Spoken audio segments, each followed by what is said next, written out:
tonight, go get us a W. Hell yeah. Ready, green. What the copy? Right foot down. We got to go, Brad. Unbelievable, man. Way to keep your head in it. Holy. Have some fun tonight, go get us a W. Hell yeah.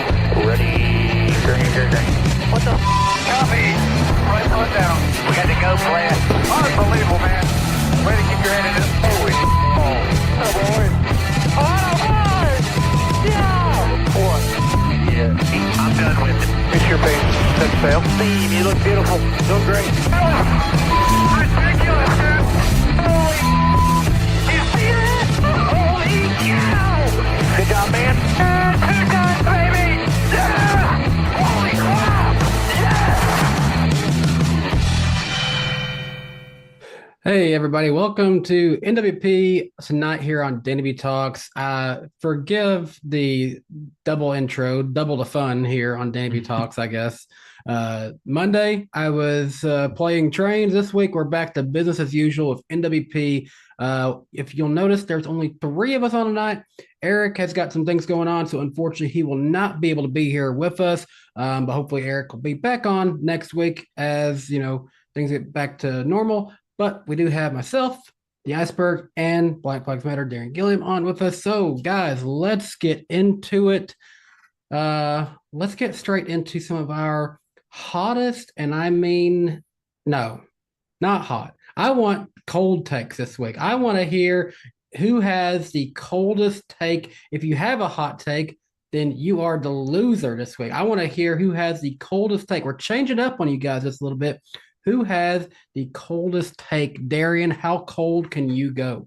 Look, we need to just accept the facts. Formula One has officially taken over America with its superb product. It's way better racing, a much better fan base, and just more exciting personalities. I mean, already 3 races in the United States, man.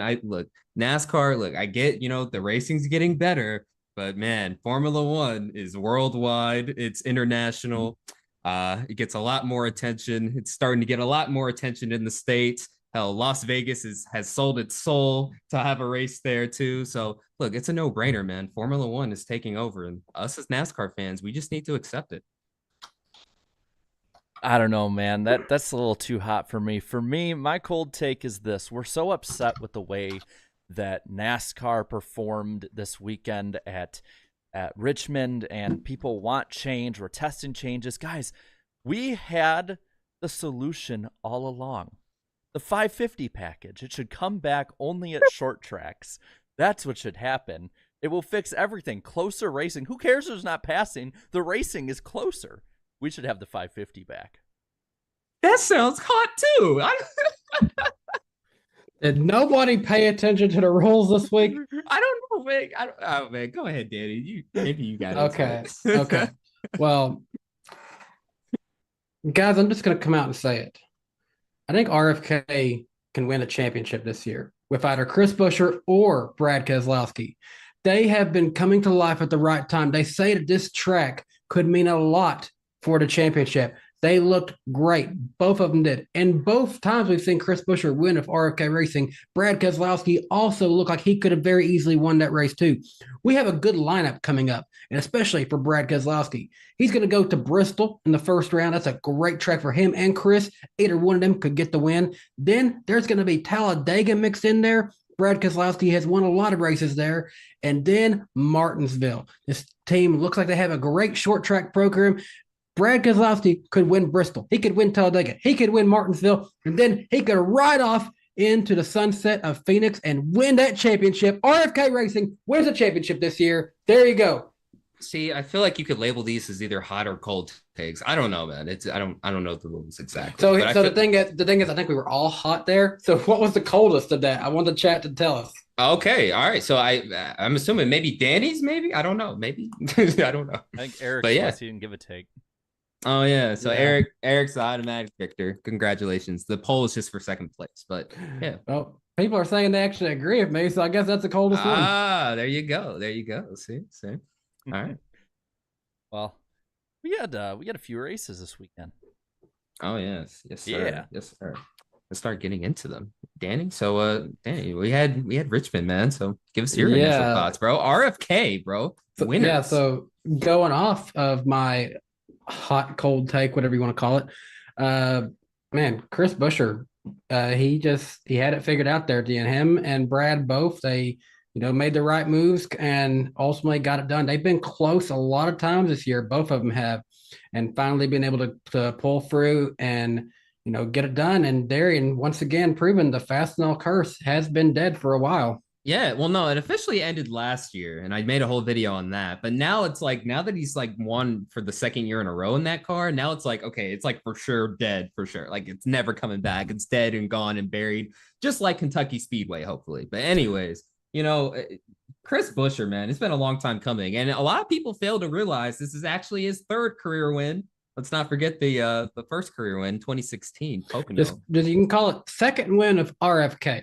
There you go. So the second ever win for RFK, second season in a row. I mean, look, he was with Roush, before Brad Keselowski came along, and it was great to see at least one of the guys, from the previous era of Roush Racing, come over with Brad Keselowski and bring the program, back to some type of prominence. And I see Eric Estep started the 17s in the chat. It's good to see him in the chat. So. But yeah, no, it's great to see that team, moving in the right trajectory. Not just him, but Brad Keselowski. I know Brad Keselowski doesn't have a win, but my gosh, I feel like a win is right around the corner, and when he gets that, that'll be one of the most popular wins in recent NASCAR memory. But yeah, both of these cars, I mean, you have one car that's officially locked in with the win, and the other pretty much locked in on points, I'd say, in the next few races. So hey, the future's looking bright for RFK. Absolutely. Yeah, I'd say so too. I think with Keselowski, it's that pit issue, man. Like he's so close each week, and it seems like something always happens, whether it's a bad issue like in the pits like this week, or if it's just a bad restart, picks the wrong line, whatever it is. I'm telling you, Brad Keselowski is getting closer. He's getting, I can feel the win coming. I don't know if it's going to come in SRX or Cup, but one way or another, he's going to win. But I got to say, when it comes to Chris Buescher, man, I know some people think I'm overreacting with this, but I think he is one of the better young drivers, per se, to kind of almost be like a little bit of a late bloomer. I mean, he's been in the Cup Series, almost 10 years now. I wouldn't be surprised if he has, like, I won't say to the level of Martin Truex Jr., but a similar career to him, because he is over and over again taking equipment that maybe, like the last couple of years, RFK would run and Roush would run in the 20s and run in top 10 with it, and then top 5. And now he's, getting a win at Bristol last year and a win now at Richmond. He's getting better. I think he's the most consistent guy now on the road courses. I wouldn't be surprised if Buescher is a multi-time winner this year and for a couple years to come, with the trajectory he's on and the fact that he's not even close yet to peaking as a driver. Yeah, for sure. And I mean, Brad Keselowski with the team. I mean, Brad Keselowski's proven to be, another Tony Stewart type owner, where he's just able to come into a team, stamp his personnel, really make his mark, and ultimately turn the team around, and he's done it in a relatively short period of time. I mean, like, there were growing pains, to start last season, and it became clear right away that Brad Keselowski wasn't going to make wasn't going to be competing for a championship right away. But hey, now the potential is there. I mean, these are the NASCAR playoffs, so you just need to put great 3-race stretches together and just advance round by round. But hopefully Jimmy Johnson takes a couple of notes from Keselowski on how to come into the Cup Series right away. Just say it. Yeah, absolutely. Now I've got a poll. Is RFK back? So far, 57% have said yes, 10% have said no, 33% have said they are Brad. Well, I'd say I'd agree to some extent, of course. Now, obviously not to the level of 2005, 2006 type. I mean, like, where they were just, it seemed like they were winning races week by week, and they had a lot more cars. They had 5 cars make the 10-person chase at the time. But they're definitely moving in the right direction. Like, again, these are the playoffs. So, I mean, like, I feel like I wouldn't be shocked if at least one of their cars made the round of 8. That wouldn't shock me, because we saw last year Storehouse Racing's Chase Briscoe just out of nowhere, makes the round of 8. So again, you just need to put, these 3 race stretches together, and, you can just advance round by round. Now, so I'll raise a question. Would you say this is the best overall that a Roush team has been since, let's say, 2013? Around the time that Matt Kenseth left? I'd say since 2014, I feel like, because even in 2014, you still had, Edwards, winning a couple races here or there. Yeah, I'd say since 2014, because Edwards, he had made the playoffs before he had moved on from Roush Racing. I'd say once Edwards left, like, that team was really starting to decline rapidly. Yeah, I think this is definitely the best they've certainly looked in a while. I don't think anyone can deny that. I think they're definitely showing that they are definitely going in the correct direction. I don't think they're at threat to disappear like they might have looked a few years ago. Yeah, because a few years ago we were like, hey, what's the future of this team, bro? Because, like, I mean, like, obviously they weren't what they used to be. And, you felt like to some extent Roush Racing's, the way he ran the team, like, his ways of business were totally outdated. I mean, even Mark Martin, when he's on the podcast, was like, telling us some of the things he would do. It'd be like, wow, like, hey, no wonder this team is on the, was on the decline. It was a long time coming, I guess, in hindsight. But now that he has Brad Keselowski, he can sort of, balance it out, balance out the team personnel and stuff. And it seems to be working out so far. So, well, I'm looking at Buescher's stat line right now. He's almost led the same amount of laps that he had last year already. He has more top 5s already than the last 2. Well, he has as many top 5s as the last 2 years combined. He's almost matched his top 10s from last year. His average is a 13.5 now, where before the highest it's ever been is 17.3. I'm not saying that I think he is all of a sudden going to become the biggest, championship guy out there, but I really think that going into the playoffs, this is the dark horse you need to look at to put together a Briscoe type of run like we saw last year, where Briscoe probably had, and I think that Buescher has more business being there than Briscoe. A lot more. But Briscoe had no business being there and somehow managed to get there up until like the last 20 laps or so of Martinsville. He was at, in, or around that cut line. I could totally see Buescher doing that with the speed that they're getting and the tracks that they have ahead.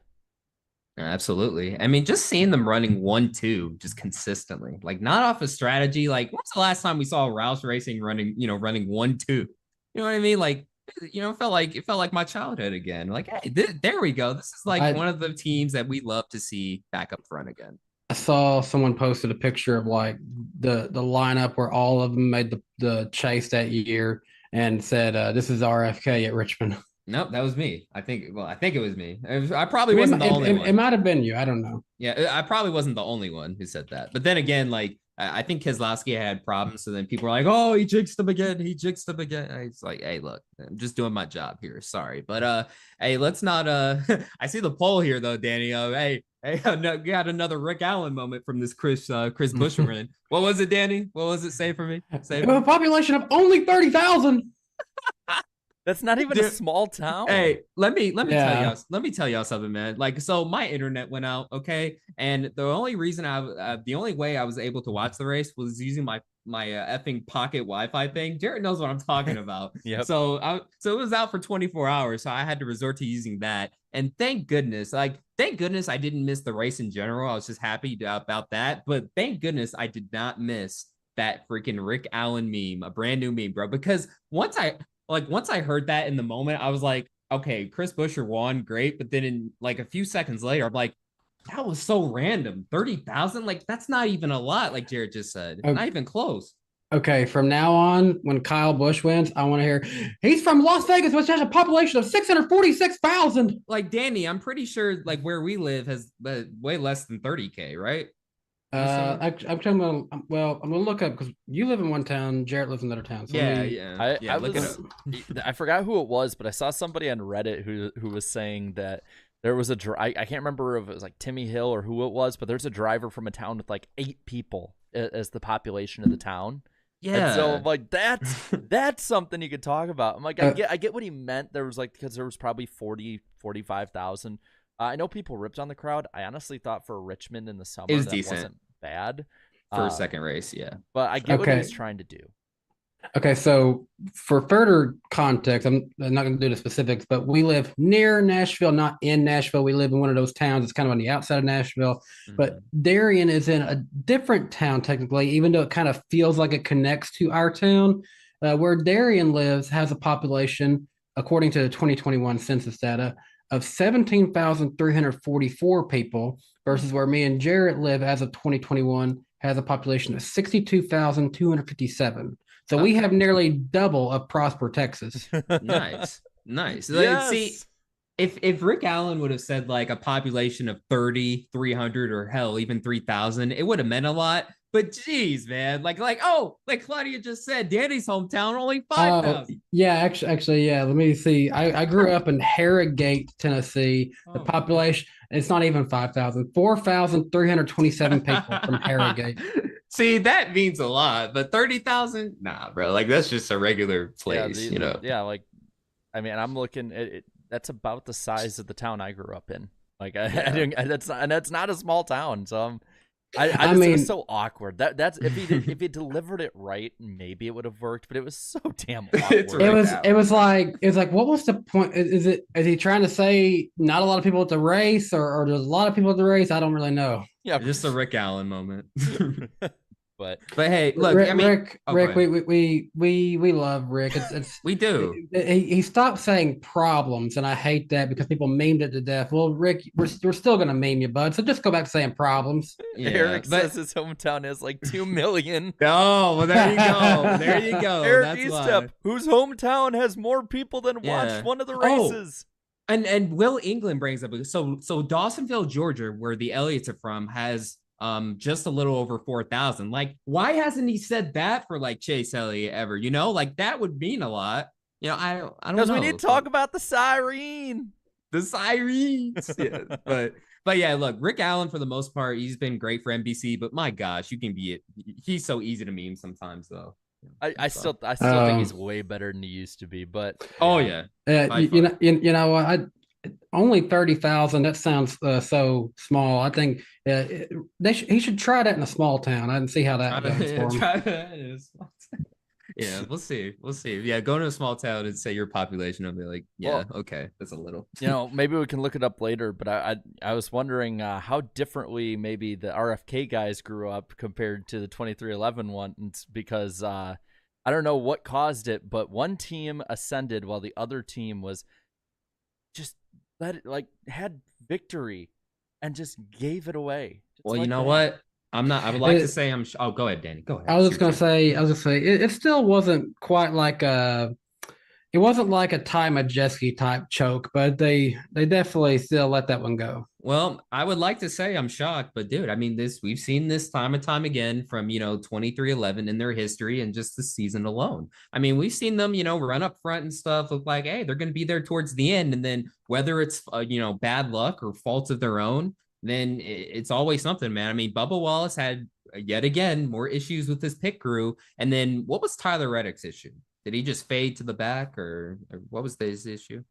I thought there was that. I thought I can't remember if they were on a different strategy or not. That's the thing, is like this race I didn't think was bad per se, but I honestly they left a lot on the table. Well, like Bubba Wallace was kind of forgettable at times. Bubba Wallace finished 12th and Tyler Reddick finished 16th, but they should have had way better finishes than what they had. But yeah, look, for the most part, though, I mean, if we kind of want to sort of talk about the topic of the race, like, I don't know, like this race, again, I felt like it always splits the fan base down the middle, I feel like. Peter Strada says Reddick hit the orange pit road box. That's right. And then he also said Bubba had a slow pit stop. His pit crew costed him. Are you surprised Bubba Wallace's pit crew struggling? Not really. So what's going to happen is we all saw that crazy fast Ty Gibbs pit stop, and they're going to take them and move them to the 23 now. Yeah, dude, Ty Gibbs, like, didn't they say that was the fastest pit stop in NASCAR history? That's Or cool. 4 tires, yeah. It was Yeah. It was what, 8 seconds? Yeah, 8 point something, but And you know what? Hey, that's the same pit crew that won the pit crew competition. So. but hey, getting back That to is the true. 2311 side of it, it's just over and over again. It's underachieving. They consistently underachieve. So I guess they are consistent. One thing, they consistently underachieve, and with Reddick, he's been on such a backslide. I think just honestly not crashing out of the race was an improvement, but both of them just continuously leave points on the table, and I don't know based on just points alone, and I'll check it really quick where Reddick is, but you have to think at this point that the way they keep hemorrhaging spots and points in these races, it's going to affect the playoff seeding that they have. It's, Bubba's not going to get any points for being top 10, but Reddick he is could 12th. have. He's 12th just in the consistent points alone. Yeah, how far out of the top 10? He is well, it's only 7 points actually. So Okay, not as far, but so yeah, let's he say could be up there. Yeah. Let's say he's finishes 10 spots higher than he did in this race. He would be 10th in points, knocking on the door of Ryan Blaney, Kyle Larson, and Ross Chastain. Honestly, Tyler Reddick could easily be 6th in points right now and be getting a lot of extra points going into the playoffs. It's like they have the speed to compete. They just find ways to shoot themselves in the foot. Yeah, I mean, especially at the early portion of the season, definitely for sure. I'm gonna ask you guys this, and I might actually put a poll into the chat. So we're gonna talk about the playoff bubble here in a minute. But Ty Gibbs, he's close, but if he doesn't make it in, would it make sense for them to move his really good pit crew to either the 45 or 23? Yes, No. absolutely. No. Whoa, why No. not? Why not, Jared? Let's start. They can't keep moving whoever's performing well to help the 23 and 45. They need to work on their own pit crews, work on the problem, stop putting band-aids on it. Because what's going to happen is they're going to switch the 45 and or the 23 and the 54s, and are they going to switch them back in the playoffs? You haven't fixed the problem. All you've done is just given another team the problem for a couple weeks, and then from there switched it back once the playoffs start if they make it in. So I honestly I think whichever team has that pit crew is going to be at a detriment. So I don't see why Joe Gibbs would want his grandson to have that. See, the problem is that I'm not disagreeing with what you're saying. It's totally logical, but the problem is this is the way teams have done business for years, though, man. Like, yeah, go back to Jimmy Johnson's championship season. They took, some of Jeff Gordon's pit crews and stuff too, and still won a championship. So, I mean, like, it works sometimes, it doesn't work. But I mean, like, for the playoffs, though, I could totally see them doing that for, I would say the 45 more than likely, because he's the best team on that, in that organization. But hey, they had the alliances for a reason. So hey, maybe if Joe Gibbs wants to land a helping hand, maybe he can do so. Again, I think fixing the core issue would be better. One, because the Hendrick comparison, that's the best team in the last 30 years of NASCAR, maybe ever, compared to 2311. And two, if they're consistently, and this has been a consistent problem since 2021, have this issue, there needs to be some kind of internal meeting, come to Jesus moment. Lord knows Joe Gibbs would have that with them. Like, have something like that so that they can fix this problem and not every year have to band-aid it up. I get that, okay, yeah, 1 year it might be, but for the 45, is the 45 really going to win a championship this year against some of the better ones? And is Joe Gibbs going to want to give an affiliate team the better team to beat the 19 and the 20? Now that I think about it, it would be more likely for him to give his grandson's pit crew to, like, either the 11, 19, or 20 if they needed it. But I don't know. Like, I feel like for Denny Hamlin to get that crew, he would have to pull a ton of strings. Like, he would have to really convince, like, Joe Gibbs, like, hey, like we really feel like we can win this. Like, we need your pit crew for this. Well, playoffs. I mean, if that's the case, maybe move that team to Denny and then Denny's team to one of them. Yeah, something like that. And but again, if it's JGR moving JGR teams, kind of like what Hendrick did, those are teams that can win the championship. I'm sorry, the way it is right now, the way 2311 continuously shoots themselves in the foot even when they run well, I don't have any faith that they could win anything. I have faith that Christopher Bell could go up and win a championship. I think Denny Hamlin could go and probably finish second again. I think that Truex could go and win a championship. I don't think that Reddick or Bubba, even if they got on a hot streak at this point, with what they've done and what this team overall is, has the ability to go do that. I'm just laughing what Eric said. He said 2311 won the title this year. That would mean 2 of the last 3 Toyota championships were won by satellite Toyota teams. Yeah, and then Joe Gibbs going to run them out of business. He's going to up the prices. And the only one that actually last one for them, he's no longer with them. Yeah. Yeah, but I love how like some people in the chat also got Denny Hamlin can go and finish second again. But going back to this poll, they mostly agree with Jarrett here. Yeah. I mean, it makes sense. It makes sense though. But then again, hey, if I'm the 45 and 23 owner, if I have the opportunity to get one of the fastest pit crews in the sport, hey, I have to look into it at least. But I mean, for that to happen, I feel like Denny Hamlin would have to do some convincing. I think for that to happen, we'd have to have a little bit of an agreement come together also with JGR and Denny Hamlin's contract.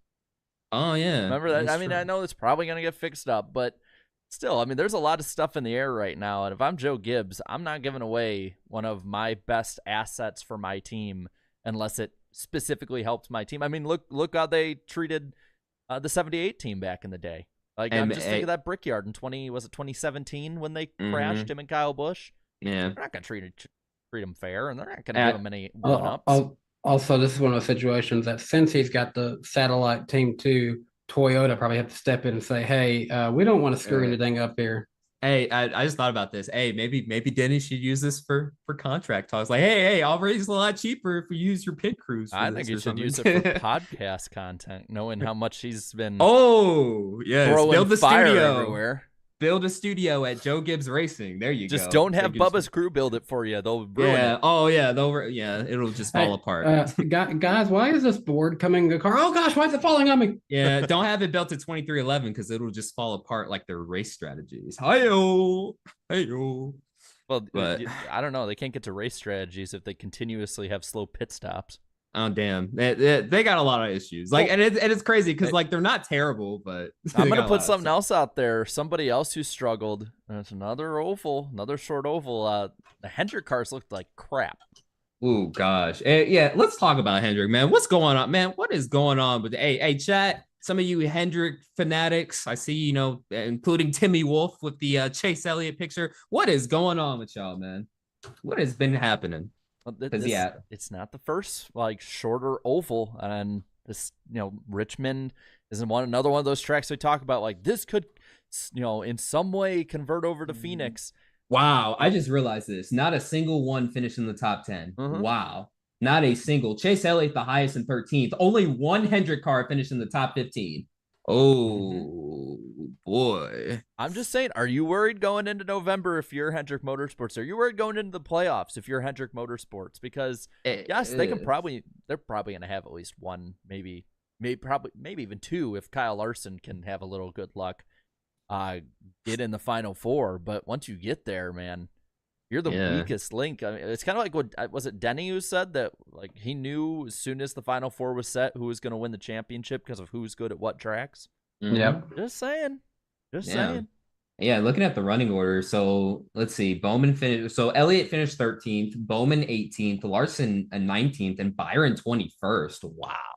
Yeah, that is definitely shocking. And just a few weeks ago, we were talking about Byron as the potential championship favorite. I'm pretty sure it's switched over to Martin Truex Jr. at this point. But my gosh, yeah, that is major fall off, man. Like, especially for a track. I mean, didn't Larson just won here?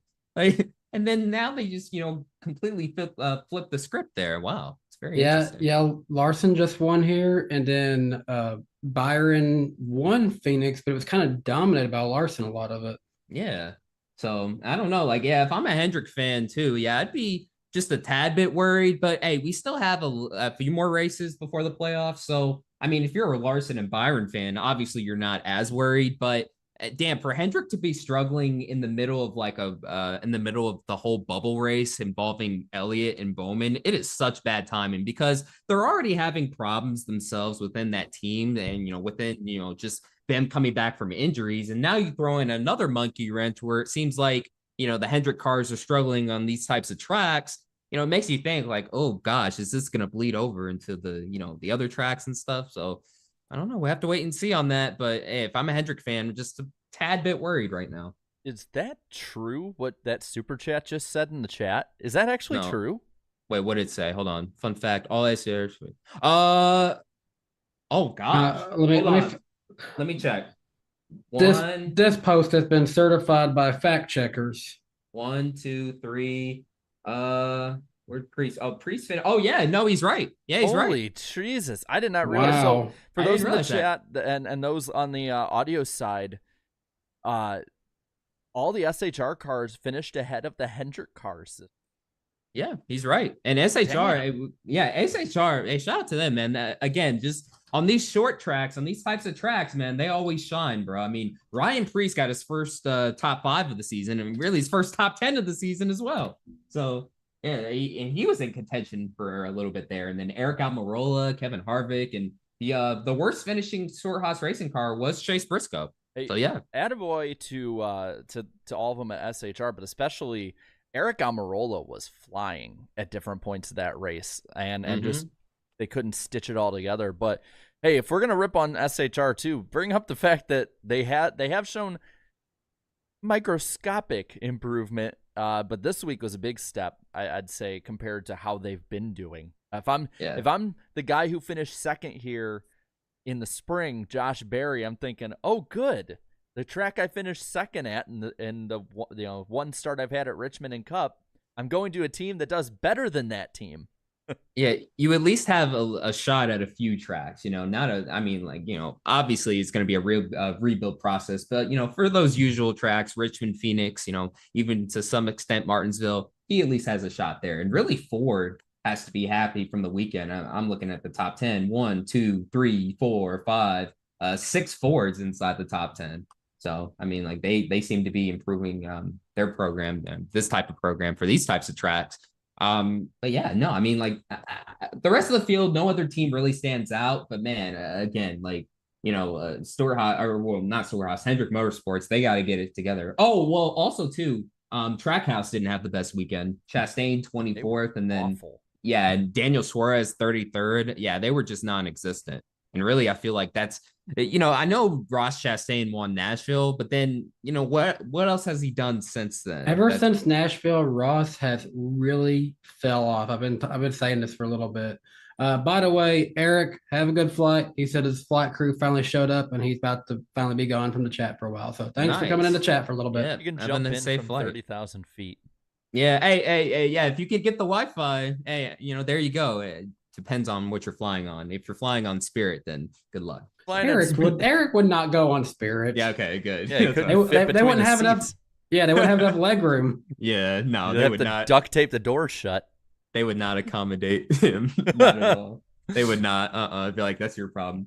But yeah, so we talked about the teams and stuff, but I wanted to talk about the race really quick. So I just want to get your guys' thoughts on this. So once again, we have one of those types of races where strategy really comes into play. And I feel like these types of races really split the fan base down the middle. On one side, you have, the racing purists and stuff who buy, hey, you know what? This was a good race. On the other side, you have, oh, where's my cautions? Blah, blah, blah. They, that side was at least happy about the restart, I feel like. But fellas, I want to start with Danny first. At this point, do you feel Richmond should, keep the 2 dates or maybe just go back to one? And if they go back to one, do you think fans will start to appreciate the track more if they do go back to just one date?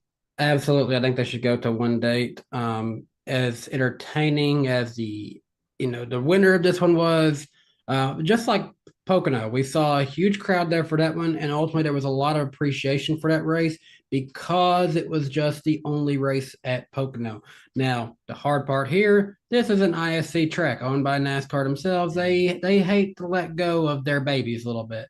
But in this case, we had the Xfinity Series up in Road America. And honestly, we could have had all the series up there. We took a cup date away from them when honestly we didn't need to. And I would vote for sending one series up there, send them all up there. Yeah, I agree, man. Yeah. You know what else is an ISC track? What? Chicagoland. We should go back there. Okay. Memes aside, I had to say it. But I'll say this. When it comes to me, I say for now, just because of the lack of short tracks, I want to see the short track package get fixed. But keep it at 2 for now. I don't think it should be the first on the chopping block just yet. But I think long term, yes, 1. I think they should try out a primetime Monday night slot pushed on Big Fox, because remember, all these midweek races back in 2020 were on FS1 or NBCSN. You also had, you see how bad the SRX's ratings have been, which, by the way, just letting you know, none of the races have had over 400,000 viewers in the first 3. And also too, FS1 is in more households now than ESPN. Yeah, and so I would say if you push it correctly, market it the way that they did, I'd say have a doubleheader where a Sunday afternoon race and a Monday night race in the Fox side of the year. Or, I mean, what they're also talking about, and it's been rumored of the possible next year, a Thursday night Richmond race.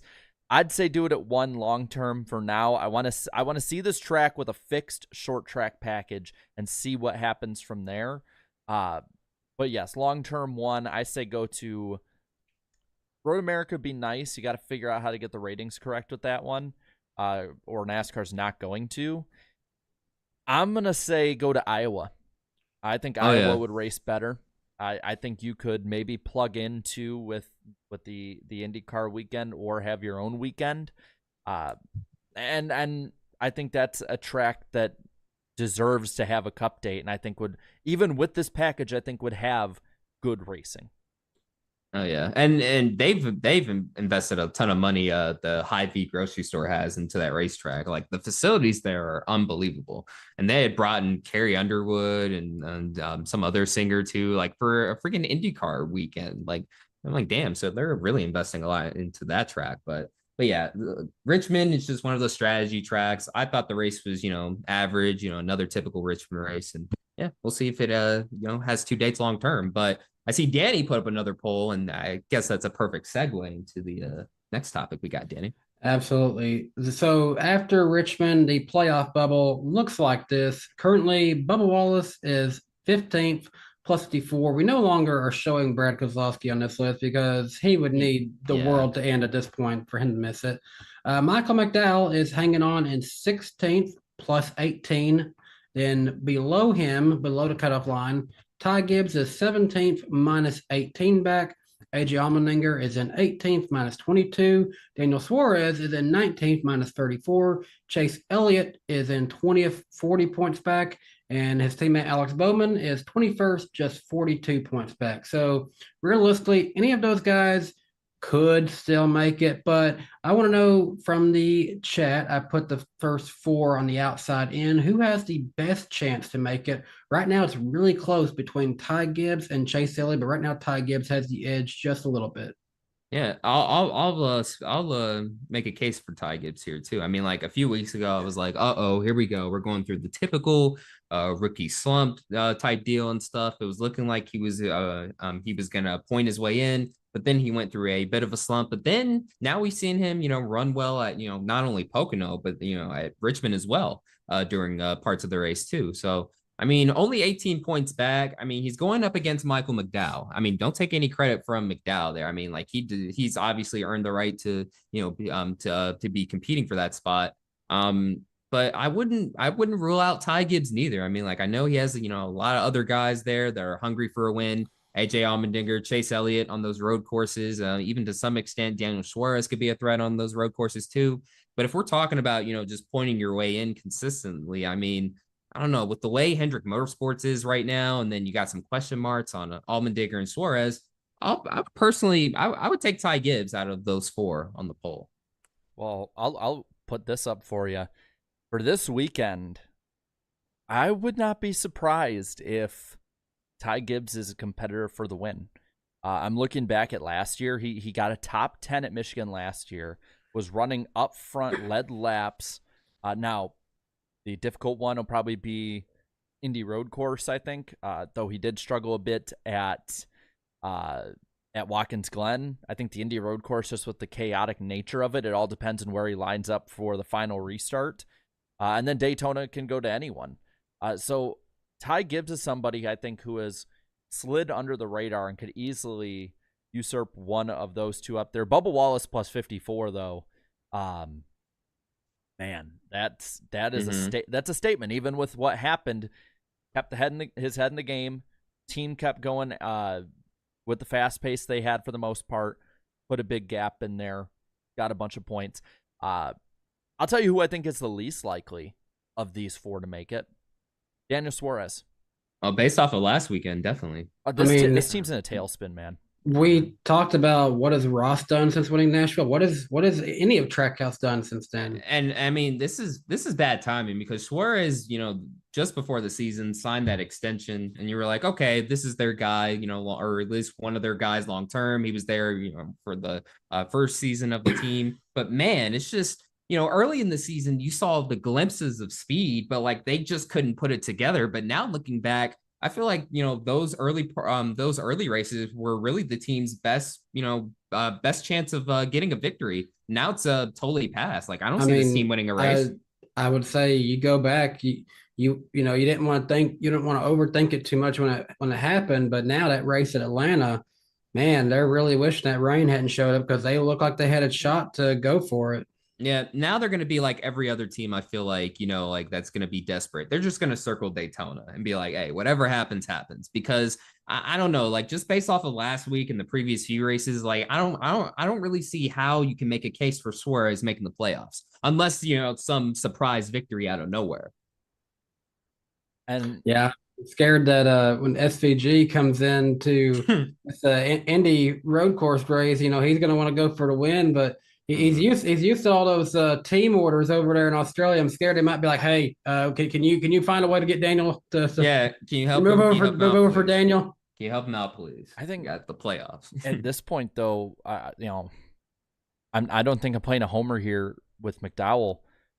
If he just 10th to 14th his way through this, I don't see any of those guys behind him having 4 perfect races ahead.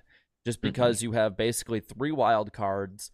Michigan is a track that, if it races anything like last year, could have some really big players coming through it, or some people that are on this cut line possibly above it, like Bubba Wallace or Tyler Reddick. 2311 was good there last year. Pop through. And you have people coming in for Indy Road Course too that aren't even going for points. I just, this also now with the gap here, it just baffles me why AJ Allmendinger went up to Road America. Like, I don't understand that. I don't care if you're trophy hunting or whatever. You're in this battle, and you continue a plan, because I guarantee you they could have found someone. You continue a plan that takes effort and attention away from the Cup battle to basically go and play in the Xfinity Series and then not even get the win. Yeah, you didn't even win. Did he at least finish in the top 10, right? Yeah, he got 9th. Okay, but it's still a failure. His car was having a ton of issues, though. I said that on Friday. I was like, hey, I don't think it's worth that. And then, but shout out to Derek Kraus for getting some on-track time in the Cup Series. That was a surprise. That's cool. But yeah, as far as the championship battle, I guess, that team's priorities are out of whack. Obviously, it's like I mean, like he gained 10 spots on the initial start of the race, but then he went nowhere. I'm like, well, maybe some practice and qualifying might have helped out a little bit, don't you think? So, well, yeah. And then we get led, I think, lastly to the weekly question: does Chase Elliott make it on points or wins? I don't know, man. I don't know. Like, I feel like Bowman and Chase, they're there 40 and 42 back, but then it's like, you watch the races and I don't know. It's just sometimes you forget. You're like, damn, like the 9 and the 48, they're not contenders anymore, and it was a far cry compared to, the start of the season, before Chase Elliott got hurt. And then even before Alex Bowman got hurt. Danny, wasn't he the points leader at one point? Alex Bowman indeed was the points leader for a long time. Hey, I can't tell. I don't see it anymore. I'm like, how did that happen? But Yeah, look, a lot has happened. I know they're, below the 60-point mark and stuff, which basically represents a full race worth of points.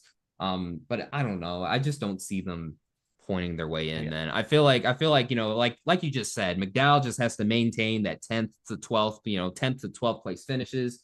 I mean, unless Chase and Alex Bowman out of nowhere go on some 4-race resurgence and start, racking off top fives after top fives. But me personally, I don't see that happen. Well, and if it does come down to points and he misses by a very easily made up margin for one race, I'm wondering how many of those Elliott fans are going to still support him right hooking Denny Hamlin into the wall in the 600 and getting him suspended. Like, absolutely. I get the injury part, and I get, the argument that he should do what he wants to, but it's just a lapse like that could come back to haunt him if he can't win at the Glen. Everyone's like booking the Glen like he's going to win. I don't see it, man. I really don't see it. He very well could. He's going to be competitive. But thing is, there's no guaranteed wins in NASCAR. Mm-hmm. Yeah, the thing is now both Chase and Alex maybe theoretically could have been in the playoffs, but for Chase, for Chase and Alex both, you got to say, injury, it happens.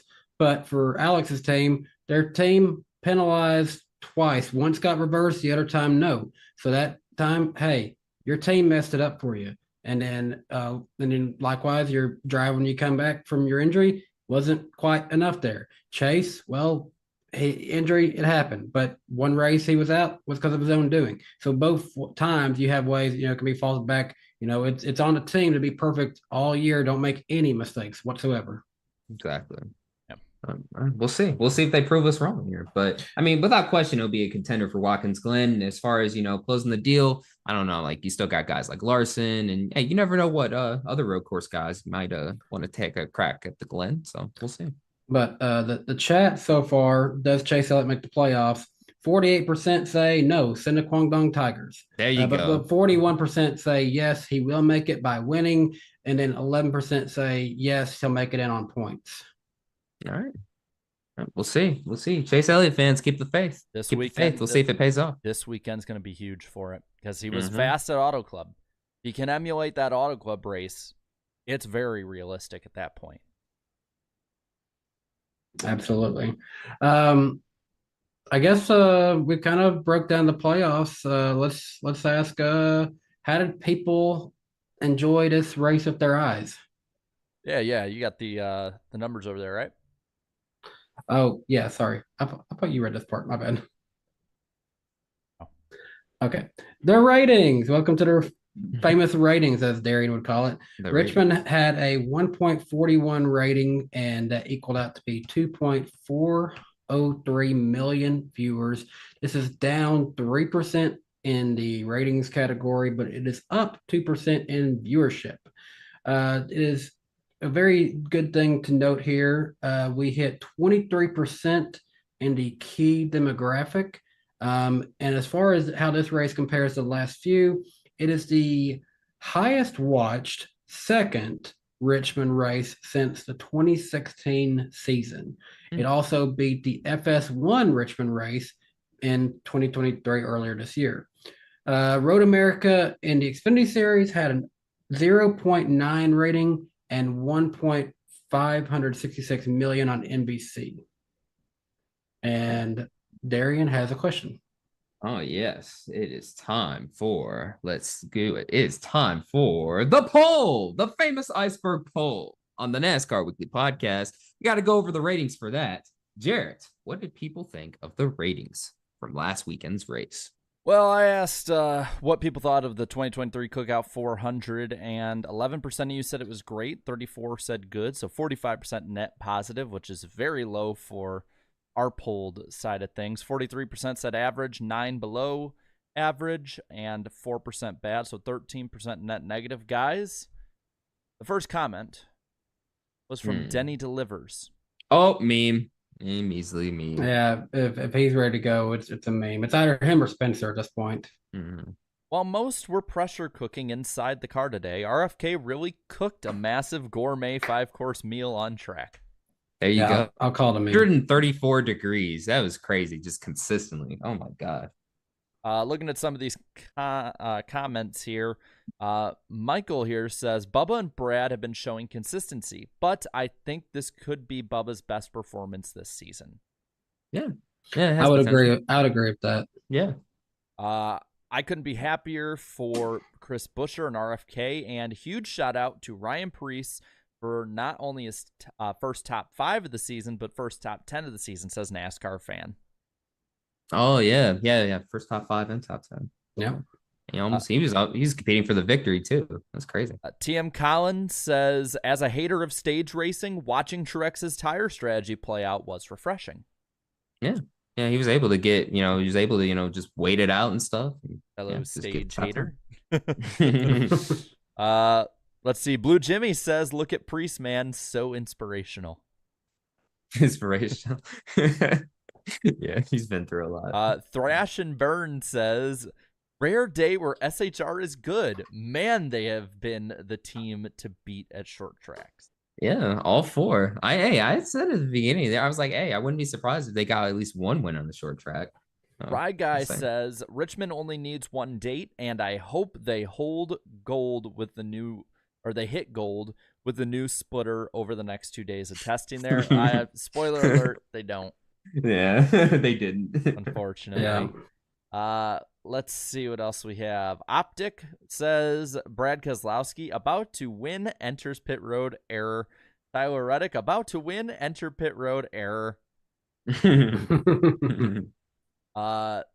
Noah's Hair says should have been a Saturday night race, but it was mid. Well, if it was a Saturday night race, we'd probably have about 1 million less people watching. Yeah. That's true. For sure. Let's see. Tamed Zodiac says used to not like Brad. Now I want him to win. Hey, that's what happens when you don't win as much. People just like you more. I mean, yeah, that's what's happened to Jimmy Johnson. People are at this point. It's like the meme with the guy poking a stick. Do something. Yeah. Then the gutter comments. Last 3 here. Jeffrey says he didn't watch. Good for you, buddy. Oh, okay. See, those are my favorite. Like, I'm not Jeffrey. I'm not watching. Billy Johnson asked, "What is it?" Probably. I don't know. What is it? I think it's probably somebody who got the poll recommended to him. Oh, he's not a fan. Yeah, he's like, "What is this?" Yeah, those are funny. Those are good ones. Evan says snoozer. Oh, okay. Well, you're a snoozer. Oh, hey, so not everybody likes those types of races, I guess. Each their own. Yeah. But yeah, well, there's our gutter comments and everything like that. And guys, oh my God, we might actually have time for the 2 lower series races. Holy crap! Before the top of that, well, honestly, yeah. Let's talk about this. Wait, hold on, and that'll do it for this edition of the famous iceberg poll on the NASCAR Weekly Podcast. All right, now you can go. Let's talk about the Xfinity race first. So Sam Mayer, we've had him on the show before. Got his first win in a very wacky finish. We were looking at a new winner about either way, him or Sage Karam, it looked like. So I did not watch. I was at the fairgrounds at the IDK. So how was the race, y'all? It was a typical Road America race. There was good racing at different points. He definitely benefited from the stupidness of the finish. Was it Connor Mosack or who was it in the 19? Connor Mosack was in the 19. Okay. Like the 19 trailing oil around the track, and they didn't call a caution for half a lap. So there's 2 miles of an oil streak all the way around there. They put all the kitty litter on it, and then insanity ensues. Because I honestly thought it was going to be Allgaier getting the win this one. But I'm happy for Sam. I think, Danny, you and I interviewed Sam right before Road America in 2021, and y'all did. He talked about how big this track is for him. So yeah, it's one of his personal favorites, and we've talked to Sam on this show, but we also talked to him a lot of times just in person at the tracks when we're there. He's nothing but a good guy, almost a friend. We don't know him that well though to be calling that, but really good guy. He's been nothing but respectful to us, and happy for him. Yeah, no, he watches us, man. He's been a former guest, so I was really happy for him and stuff. So, hey, congratulations, man. And then also another former podcast guest. I think we've had him on before. Host of our won the truck race. Yeah, and he Yeah, dropped so- an F-bomb. Yeah, oh yeah. Explain that. I didn't see that neither. Well, they were interviewing him after the race, and he's like, "Man, I'm effing tired." Like, yes, that's what I like to hear. Oh man, but Think of the children. From what I heard, though, poor Ty Majeski. Yeah, from what I heard. Oh, it's poor strategy. Yeah, because I was looking at it on the NASCAR app, the leaderboard thing. And it was like I think it was either 5 or 4 to go, and it said Ty Majeski was leading. I was like, oh, hey, he won, good job. And then all of a sudden I refresh it, and it's like, what? Hostbar won? What happened? So yeah, it's good to have clarification on that. And also, just another side note. I had no clue that this race was the cutoff race for the Truck Series playoffs. Did anybody else know? I did, but that's because I also do streams after each race. Actually, most of the people in my comments section didn't know the race was going on. Oh, there you go. Like, oh, I just like clicked on YouTube at 10 o'clock at night. I didn't realize there was a race tonight. It's like, man. Good promotion, FS1. Appreciate it. But I mean, it was again another kind of typical truck race, typical Richmond race. I honestly, there wasn't really too much that stood out to me. The playoff battle really wasn't close because Stuart Friesen, like, he just walked up and laid an egg. He finished in the 20s. He never, like, most of the race, I remember seeing him like 27th. He was awful. So everybody who was in was in. So the one thing that stuck out to me, though, and I've done a video on this driver before. Hey, Deegan, you need to get it together. Quick, stop wrecking people. Stop wrecking people, bro. I love how when and Ryan was said that like the two of them are fine because they're friends. But I love when Ryan tweeted that out. Dean Thompson immediately goes shocker. It's yeah, like, damn. Because they were talking after the race too. They got some history, but hey, Deegan's got to stop. Like, she has history with a lot of drivers. Well, I feel like at this point. Well, she at least got top 15. Yeah, that's hang something. the banner. Yeah, so, I don't want to hate on her, but it's like, man, we gotta clean this stuff up. Yeah, I mean, look, if she didn't wreck 2 people, I wouldn't be bringing her up. But yeah, just come on, man, come on. But yeah. That was the weekend in a nutshell. And also the fairgrounds was awesome too. Thank you to some of the fine folks in the chat for showing up. Next date is August 12th. That's family night at the fairgrounds. So the family night. That's family picture. We're going to welcome the family. The family.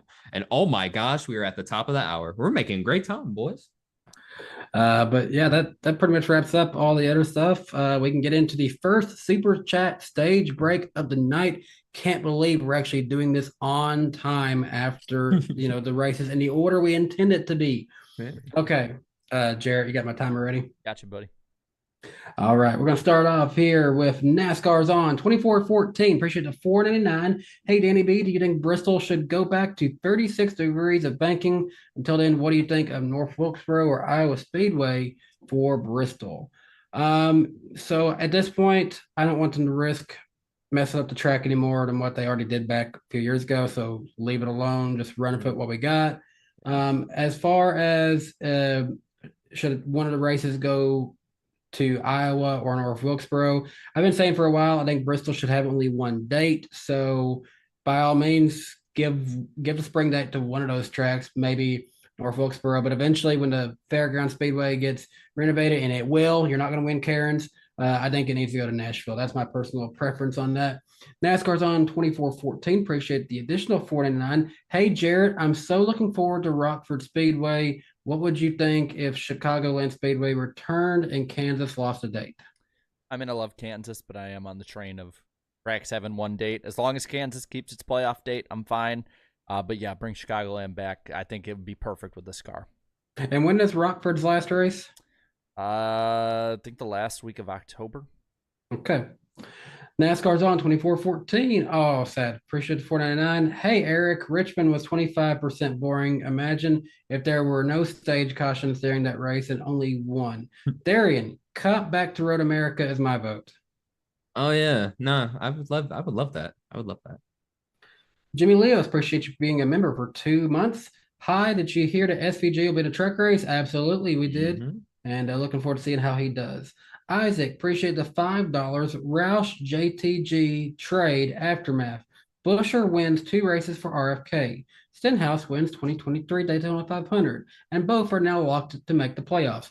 Overall, I call this a win. Oh yeah, yeah. Antar Das, appreciate the $4.99. Whoever the 4 people that didn't vote for Jimmy needs to be exposed. Ooh, I don't want to say this word. And removed for this blasphemy. Also, NASCAR needs to bring back 1,000 BHP. What's BHP? Is that something different than horsepower? Oh, wait, 1 minute. I don't know. I don't know what that means. I assume it's some type of horsepower or something. I don't know.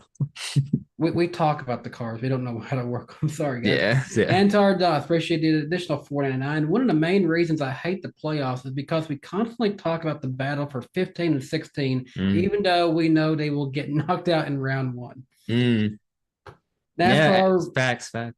NASCAR Racing Fan 927, appreciate the $5. If we must have 2 Richmond dates, do a doubleheader. Truck and Cup Saturday and Xfinity Cup Sunday, or try out Monday night. Rather replace a date for Iowa. There you go. They're saying brake horsepower in the chat. Oh, okay. Yeah. Thank you, chat. Appreciate it. Spencer Purcell, appreciate you being a member for 25 months. Legend.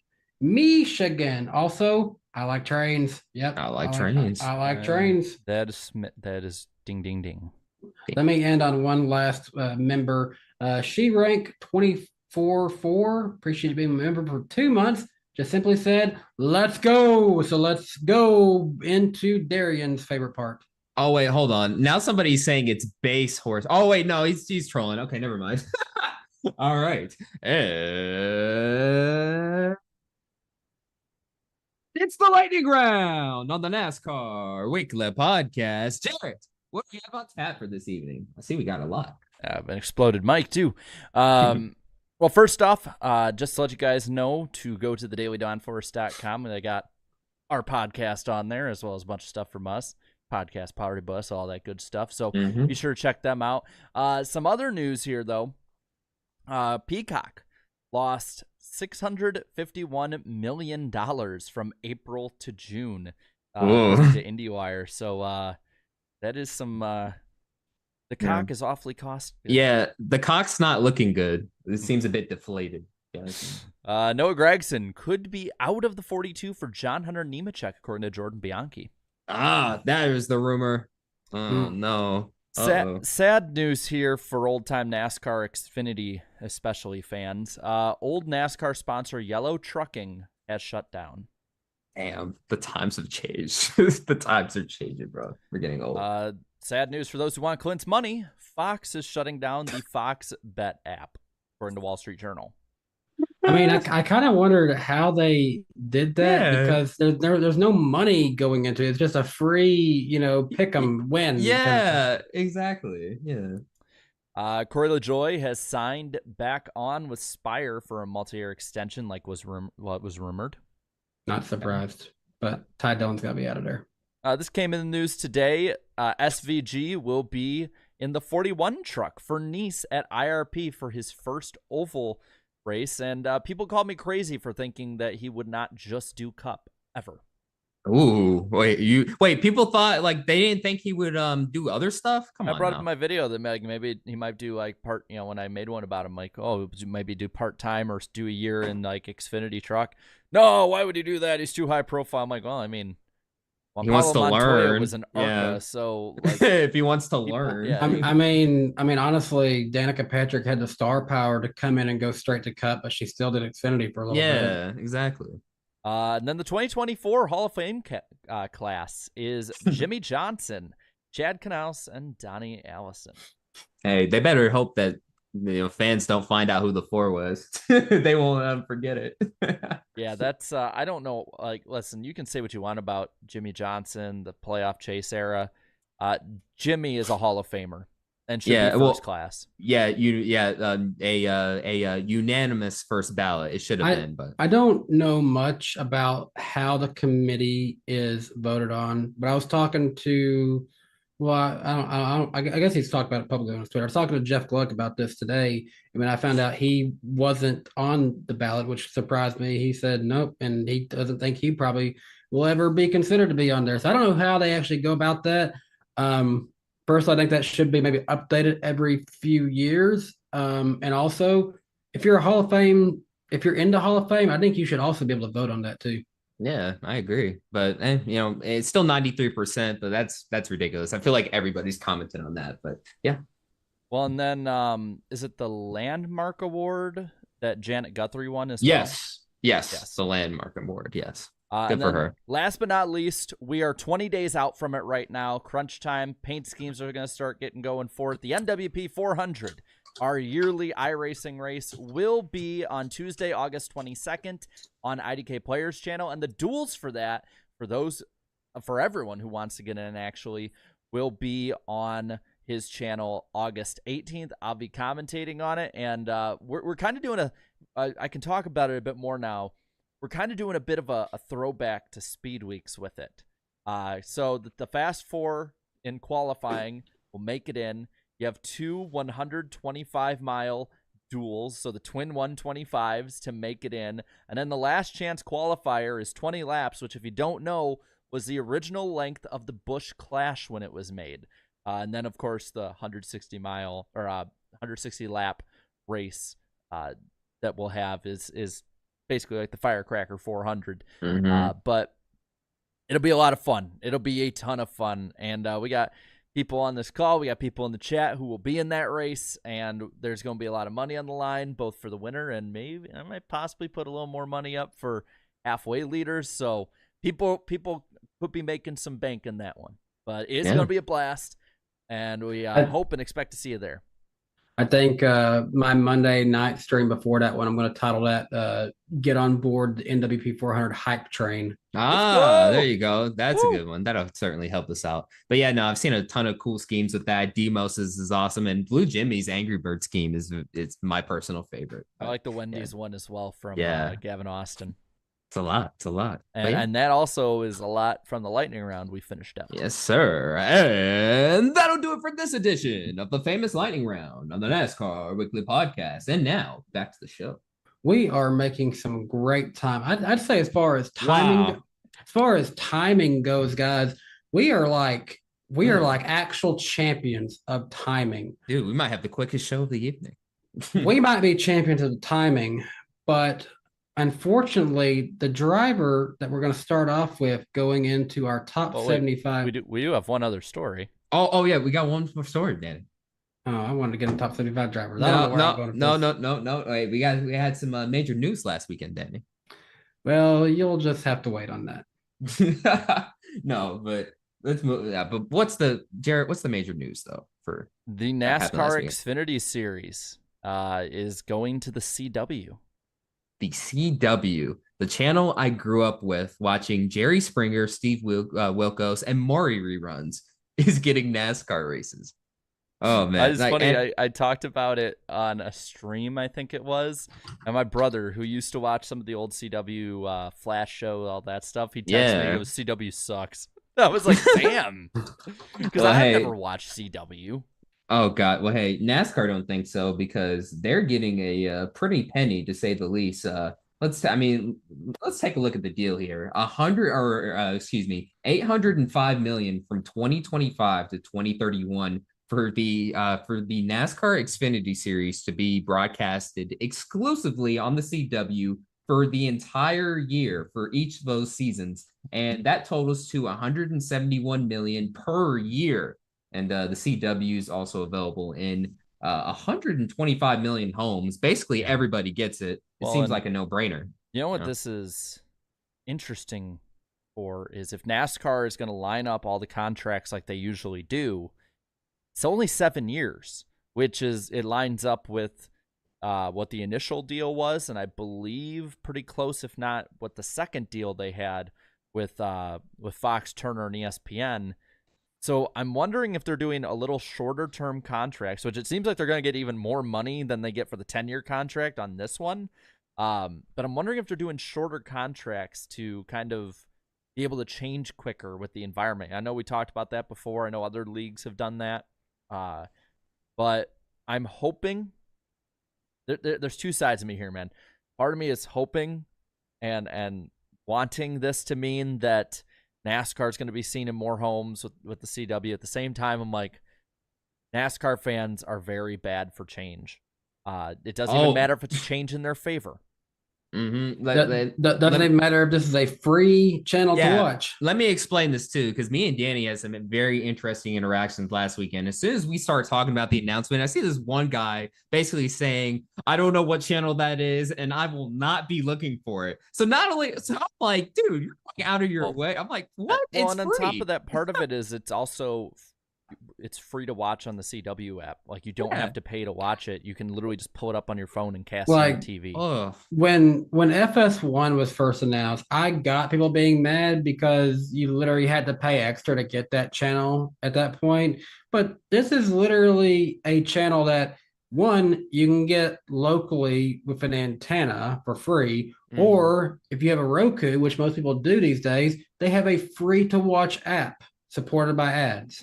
And it seems like the CW, they're really ramping up their whole sports category, because they had the whole 100 days to the Indy 500 reality show.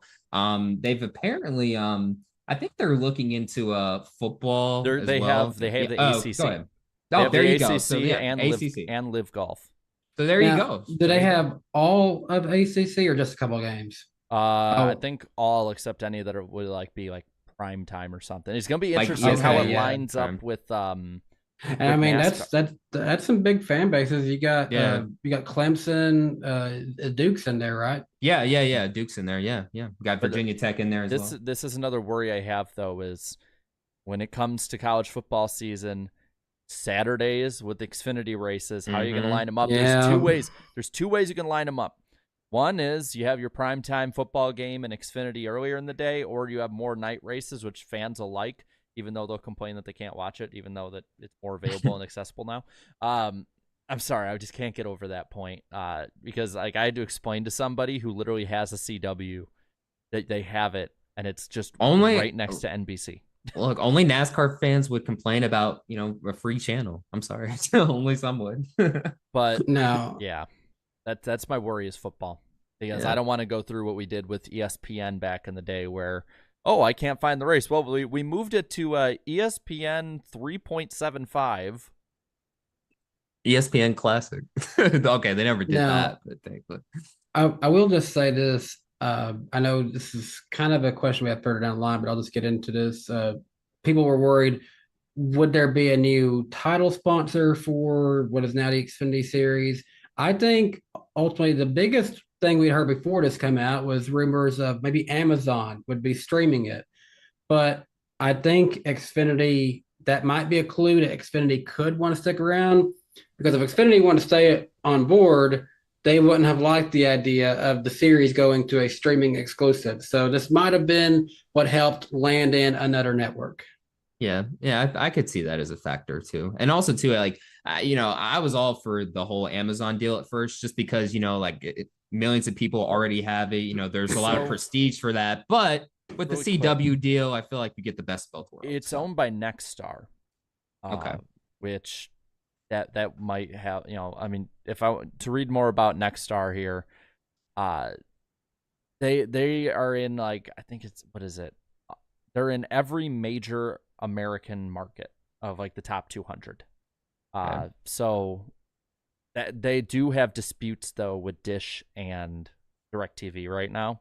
Granted, those are also two dying forms of entertainment watching, but that's part of it. And some of the Nexstar channels that overlap with NBC channels have been having problems with that for NASCAR races as well. So that is something to look out for, because if they get into another pissing match with each other, then you're looking at possibly missing a bunch of races because the channels are blocked out. Yeah, but thankfully the app's free though, so at least there's that. Well, I think if it's anything like YouTube TV, you have to they have to know your area. That's the thing. Oh, then that throws in another monkey wrench with it then. But we'll see. Yeah, I mean, as far as the money deal is concerned, the teams will obviously love that. Much larger purses now, it looks like. Yeah. Well, I think if it's what they were saying is that it's it's going to increase stuff, but not horribly noticeably, but it'll be at least a decent increase. I know that was it Herbst from NASCAR had said that the races will be on late afternoons and a few more night races from now on. Okay. All right. And then, yeah, go ahead. I'm just looking also is that NASCAR Productions is going to be pushing this forward. So I don't know about just yet, but would that mean possibly in the future, especially if we do maybe big races like Daytona, we get a few commercial free or limited commercial races? I would love that. I mean, the international broadcasts are already commercial free. I actually streamed it during last weekend's race, and I was actually blown away. I think I might just watch that first. Since all the productions will be put together by NASCAR, I'm kind of interested. Who do you think commentary is going to be for this? It would probably be their own in-house talent, I would assume. They would probably look to that if it's NASCAR Productions taking over. So that would be what? Mamba and Alex Weaver? I don't know. Something. I don't know. Like, or maybe the iRacing route. I mean, yeah, that's what I'm saying. Yeah. Pizzoco or I one mean, of those guys. that's definitely not a bad idea to look at that. Yeah. I know a dude down the road who could commentate, and Jonathan Ramos. There you go. Hey, Jonathan. Hey, he's already commentating at the fairgrounds. He's gonna get his chance someday, right? So Peter Strata saying CW will hire on-air talent. So they will, okay, yeah. Okay. But I have to imagine that NBC and Fox aren't going to give up their talent either. Or like maybe there'll be like one or two coming over. And I'm pretty sure NASCAR Productions might, send some people their way. Like, hey, you might want to hire this guy. Like we should. I would say Matt Yoakum probably comes to mind. We just saw him do a little bit for NBC this weekend, kind of on a freelance level. But he used to be with them for a long time. Yeah, I'd love Alan Bestwick.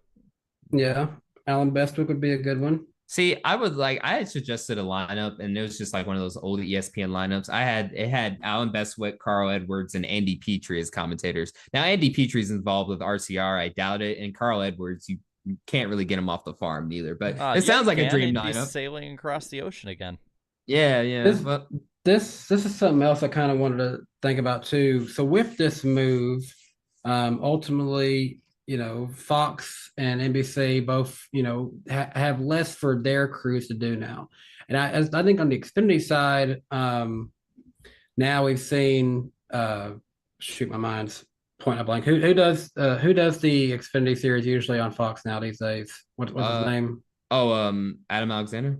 Yeah, Adam Alexander. I kept wanting to think Alan, and no, it's not Alan Bestwick. Adam Alexander. Does this put him in a position where it seems like it might be close? Mike Joy might be about ready to retire. Would he be a front runner to take over on Cup Series commentary? If Mike Joy retires, yeah, I'd say so. I think he's earned it. Yeah, I mean, he's been working steadily up the ladder. I mean, I remember when he was one of the MRN radio guys there too. So he's worked his way up the ladder. I love him commentating Xfinity, and I think he would do awesome in Cup. The last time he did Cup though was with TNT, and in those years, especially 2014. But then they were out. They were on their way out the door and stuff. So yeah, I would love to see Adam Alexander get another shot personally. Yeah. Wait in the chat. Fox does Xfinity races. Yeah. I don't know what you're saying, Shea-Rank. Yeah, no, they do Xfinity, bro. Fox does the first half of the season right now. Not anymore. Neither is NBC anymore. But they're gone. But yeah. Okay, yeah, I know Mike Joy's a Fox, not NBC. What's going on? Something's being lost in translation.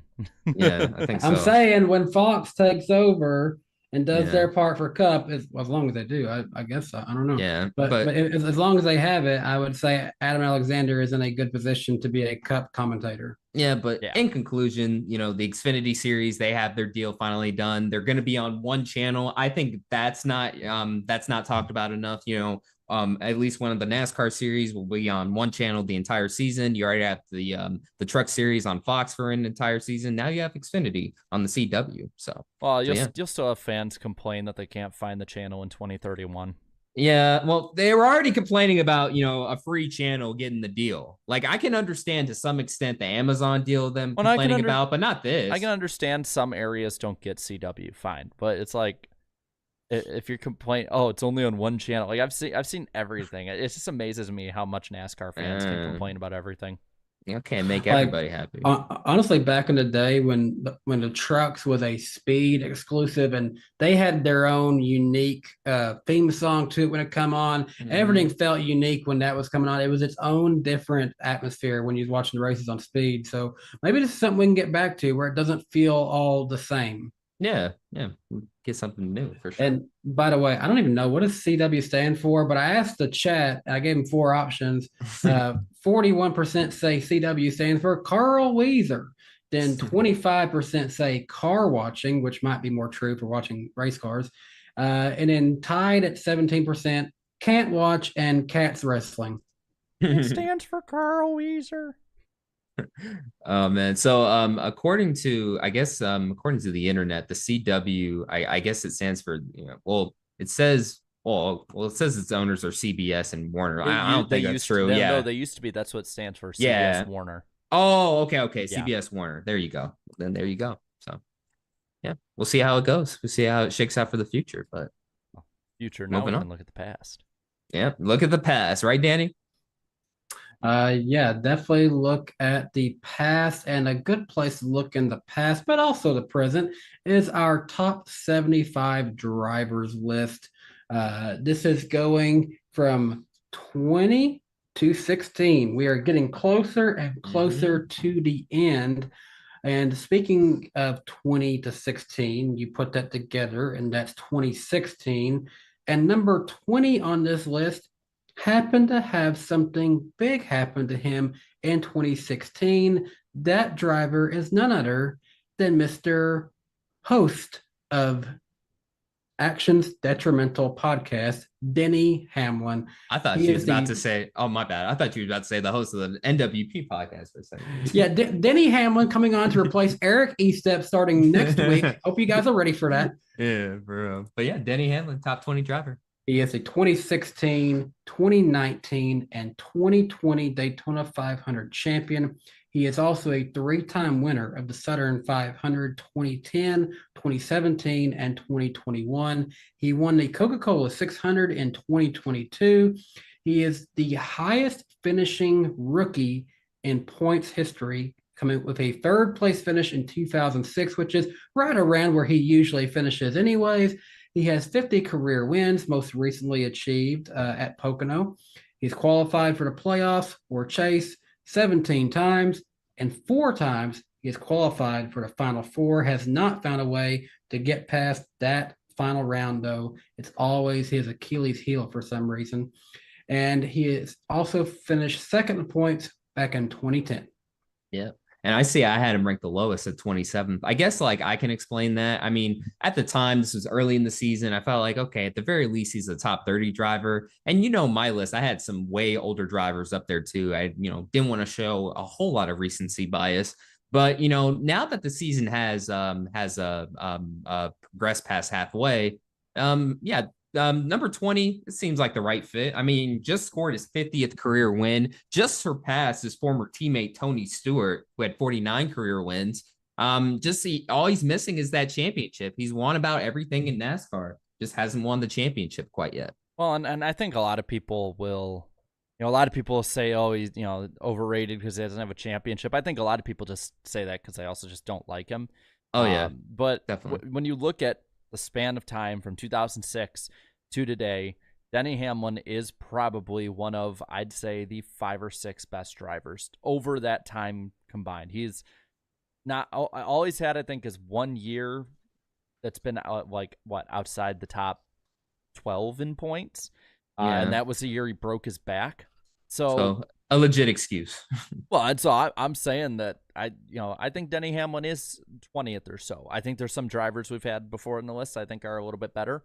There's some we'll probably have in a bit that I think are a little bit lower. Maybe recency bias has me on that one, but Denny Hamlin should get more credit. And I think that when he retires and is away from the sport as a driver for a while, he'll get, I think, the credit that he deserves long term. He's a great driver. You can dislike him for his opinions, but he's a great driver.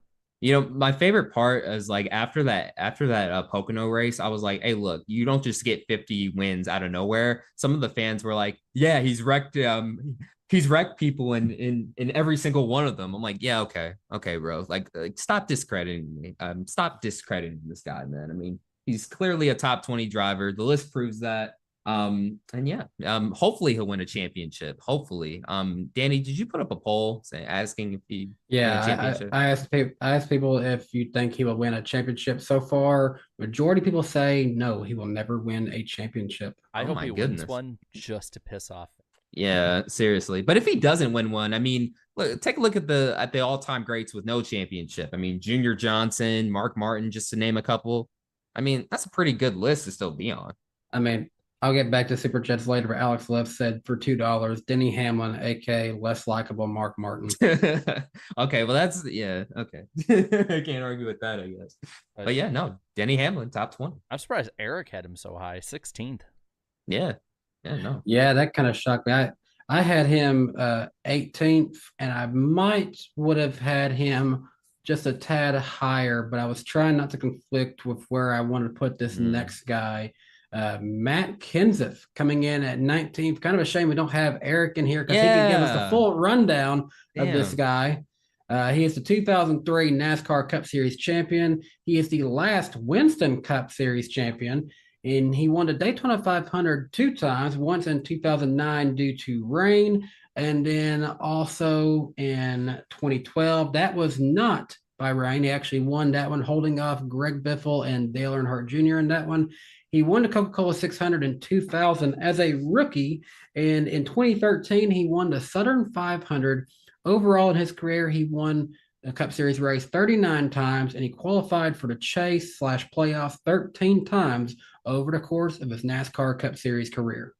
Yeah, and we all had him ranked right around the same spot: 17th, 19th, 21st, 22nd. I see.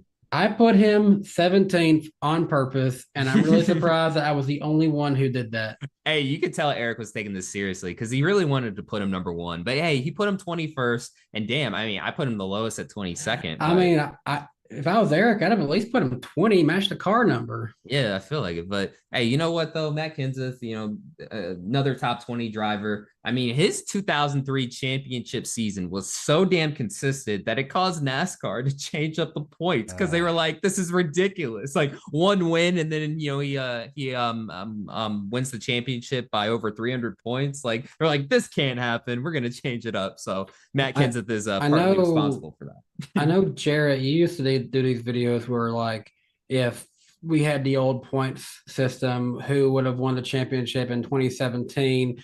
Have you ever done the 2003 season in the current points format?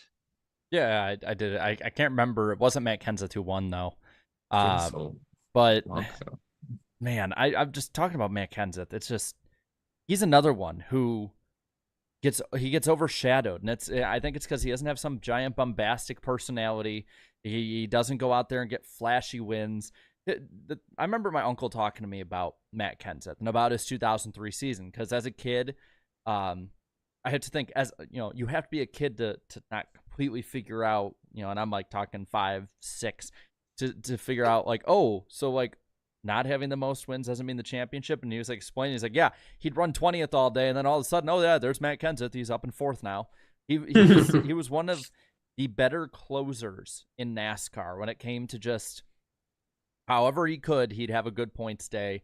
And I think that because of that, and because he wasn't all flashy with everything, he gets overshadowed. He is, man, I mean, he's just somebody who, no matter where he went, until, of course, that last year that we don't talk about, but no matter where, what team he was on, whether it was Roush or JGR, he was always a threat to win. And I don't think you can say that about most people on this list. I think maybe only the top 20 to 25, you can say every week that they race, they were always a threat to win. Yeah, his JGR years, man, like especially that first year in 2013 when he came in. Oh my gosh. I mean, like he won like 6 or 7 races that season. Didn't win the championship. Go ahead. Or maybe so. I don't know. But I mean, I just remember him winning a ton of races that year. And then, he stayed around for a couple more seasons, was able to, get 39 career wins at the end of his career. At the time, him coming in right after, 4 seasons of Joey Logano, who still wasn't at his prime yet at that point. He just looked like a breath of fresh air. And I'll still say, even though I feel like he was rushed out of that ride in favor of Eric Jones, which is sad considering how short he ended up staying there. He has been the best driver of the 20 since Tony Stewart, no matter what you want to say about Logano, Jones, or even Christopher Bell. They just couldn't beat him in that car since Tony Stewart. He got 7 wins in 2013 and led almost 1,800 laps that year. Yeah. Hey, he was on it. Him and Ratcliffe, man, they were on it, man. They were on it for sure. And of course, who could forget the Joey Logano feud, of course. That's another thing. I mean, Matt Kenseth didn't have like a dazzling driving style. He was just one of those, clean, respectful drivers. But man, obviously, as Joey Logano proved, if you pissed him off, he wouldn't forget it. So I love that Matt Kenseth got that final win at Phoenix in 2017. It's kind of like a slap in the face of JGR. Be like, you're really getting rid of me, and I'm still winning. Yeah. Now the 2020 season we don't talk about, other than the Brickyard. He almost won that. There's a song from one of those Pixar movies. We don't talk about Bruno. We don't talk about 2020. Yeah. I will say that when he raced that 6 car after Trevor Bayne was out, he and that was Roush at its lowest, and he won a stage. He could have won a race. He put it on the pole for the All-Star race. Oh, that's right. He did do that. Yeah.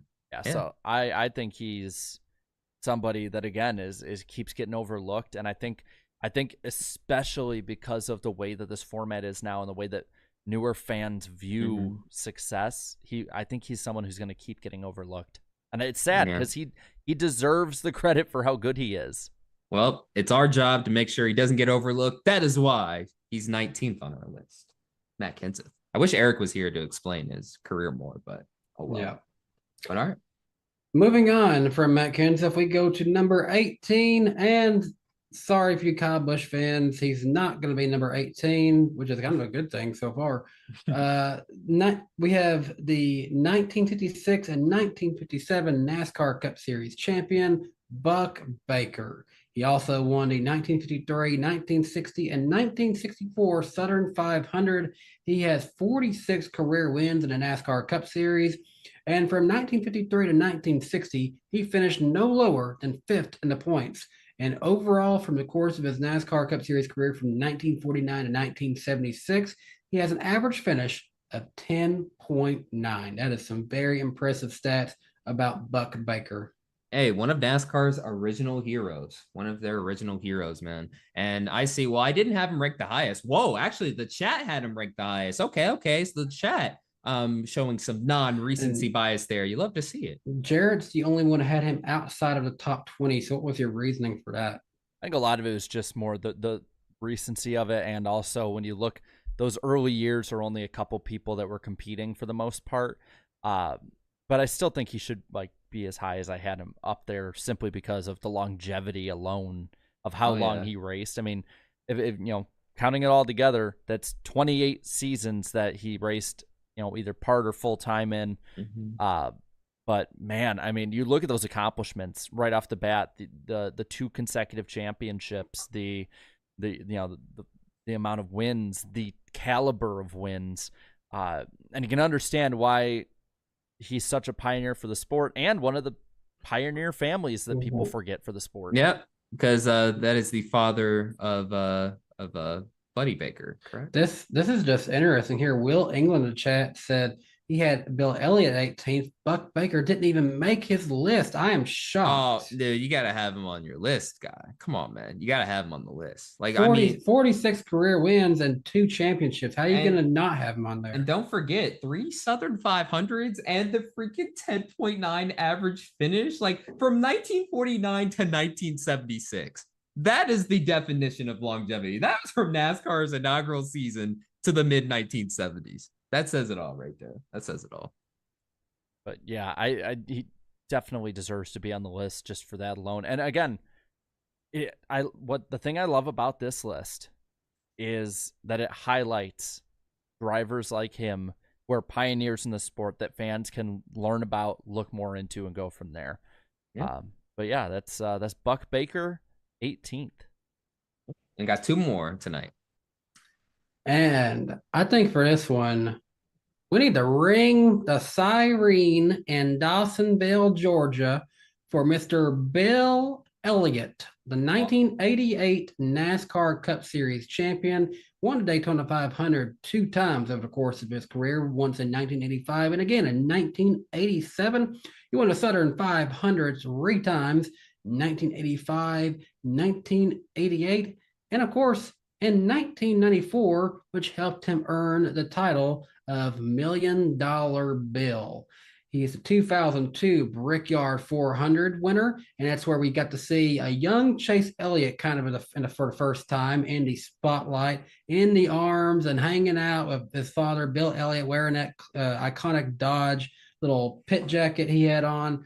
He had 44 career wins over the course of his Cup Series career, and he laid down the fastest lap in NASCAR history at Talladega in 1987 at a speed of 212.809 miles per hour. And he has finished in the top 10 in the points 14 times over the course of his career. And in 1985, he won 11 times that season. Racing from 1975 to 2012, he had a very legendary and iconic NASCAR career. My gosh, just going after hearing that resume, I'm like, damn, like why did I only have him at number 20? Damn, maybe I should have had him a little bit higher there. But I see the chat ranked him the highest at 15th, Eric 18th, as well as Jarrett, and then Danny 19th. But at the very least, he is a top 20 driver. I'm glad he's at number 17. But yeah, awesome Bill from Dawsonville, and also one of the most popular drivers in NASCAR history. A lot of fans think today, like, oh, maybe like Dale Sr. like won like some of the most popular awards. Absolutely not. Didn't even come close until after his passing. But Bill Elliott won it, I believe, 16 times in a row. He took himself out of the running. Yeah, so he took himself out. Yeah, and decided to hand it off to Dale Earnhardt Jr. basically. But yeah, yep. Bill Elliott in his prime in those in the 1980s. Oh my gosh, like in that famous number 9 Coors car, which by the way, the team he drove for, it wasn't really one of the marquee teams neither. Like it was just one of those family-owned operations, and they signed a few of his family members on to the team because after Bill Elliott left, they didn't find much success after that.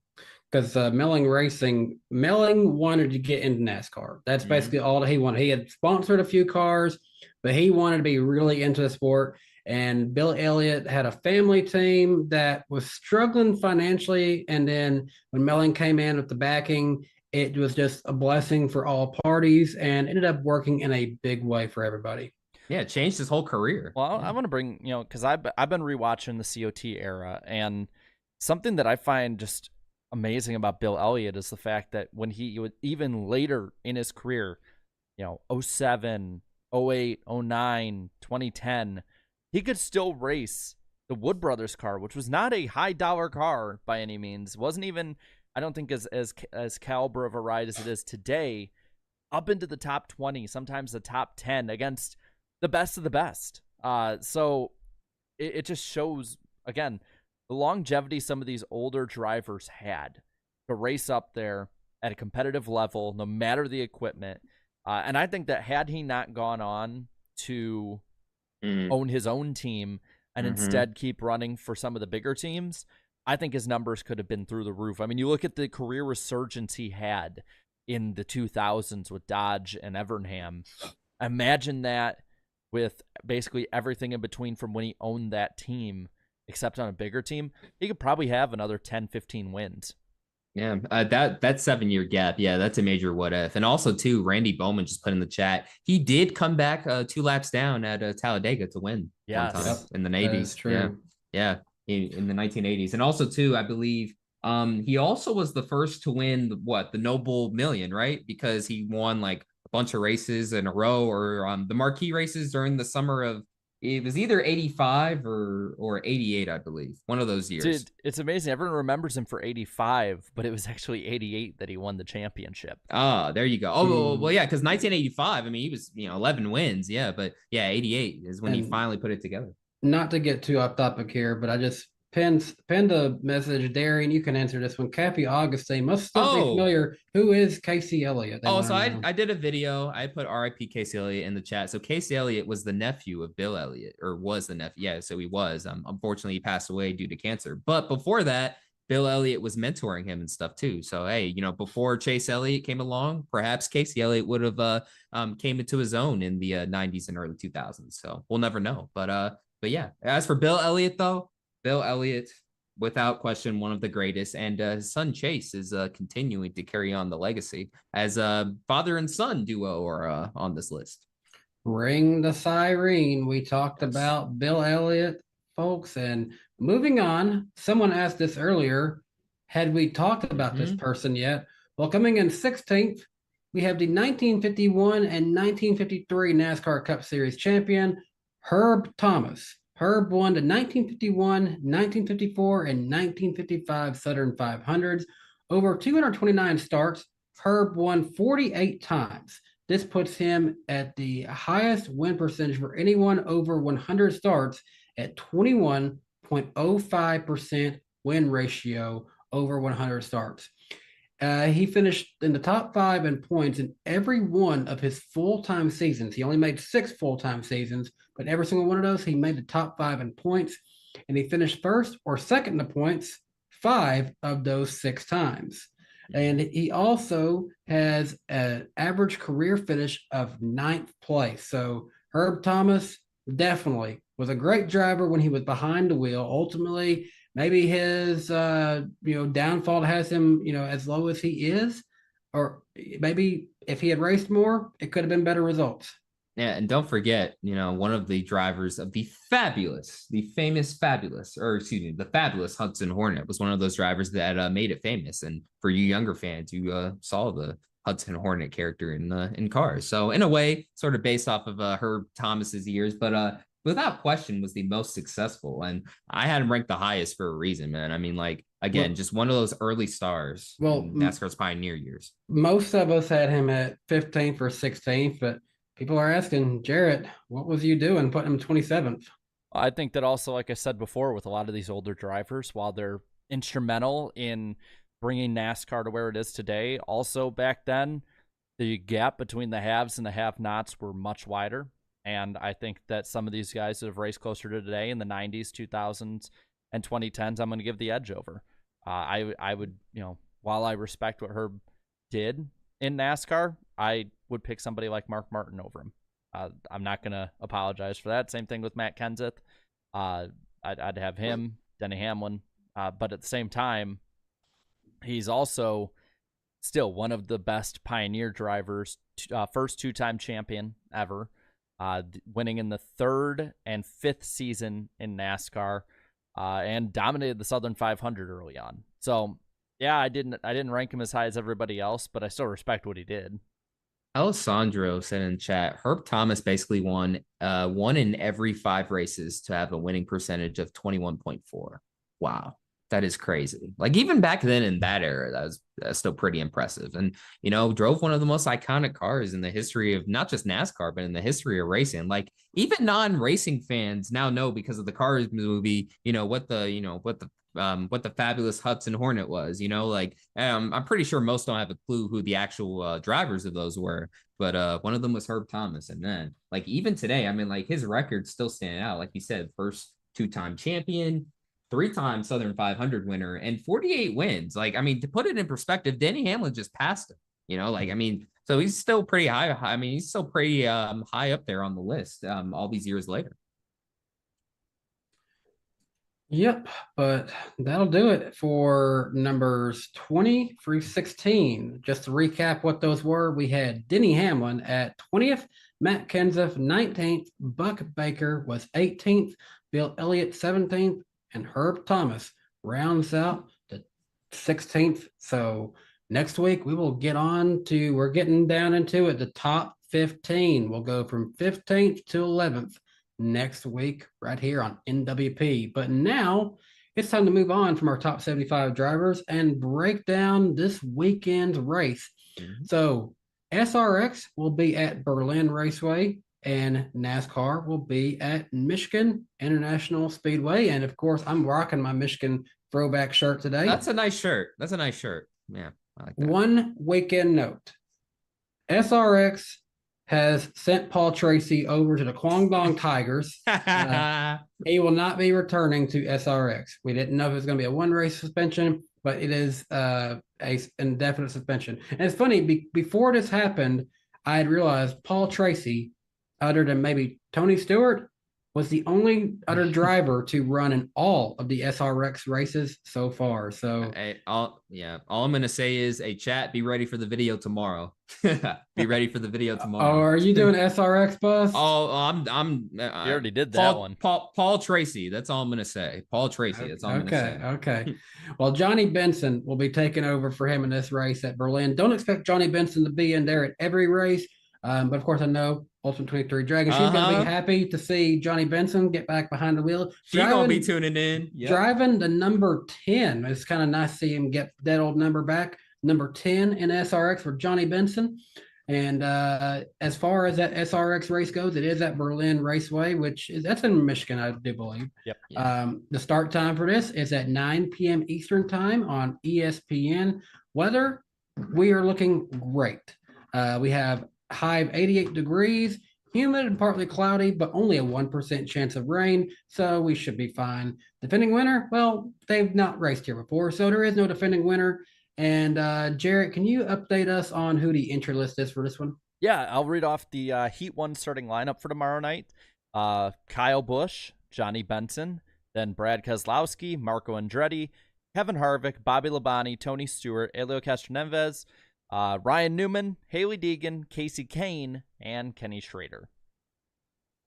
Very, very nice. And then as far as the other series is concerned, the Cup Series race will be the Firekeepers Casino 400. It's a 200-lap race. The stages are broke up into 45 laps, 75 laps, and then 80 laps.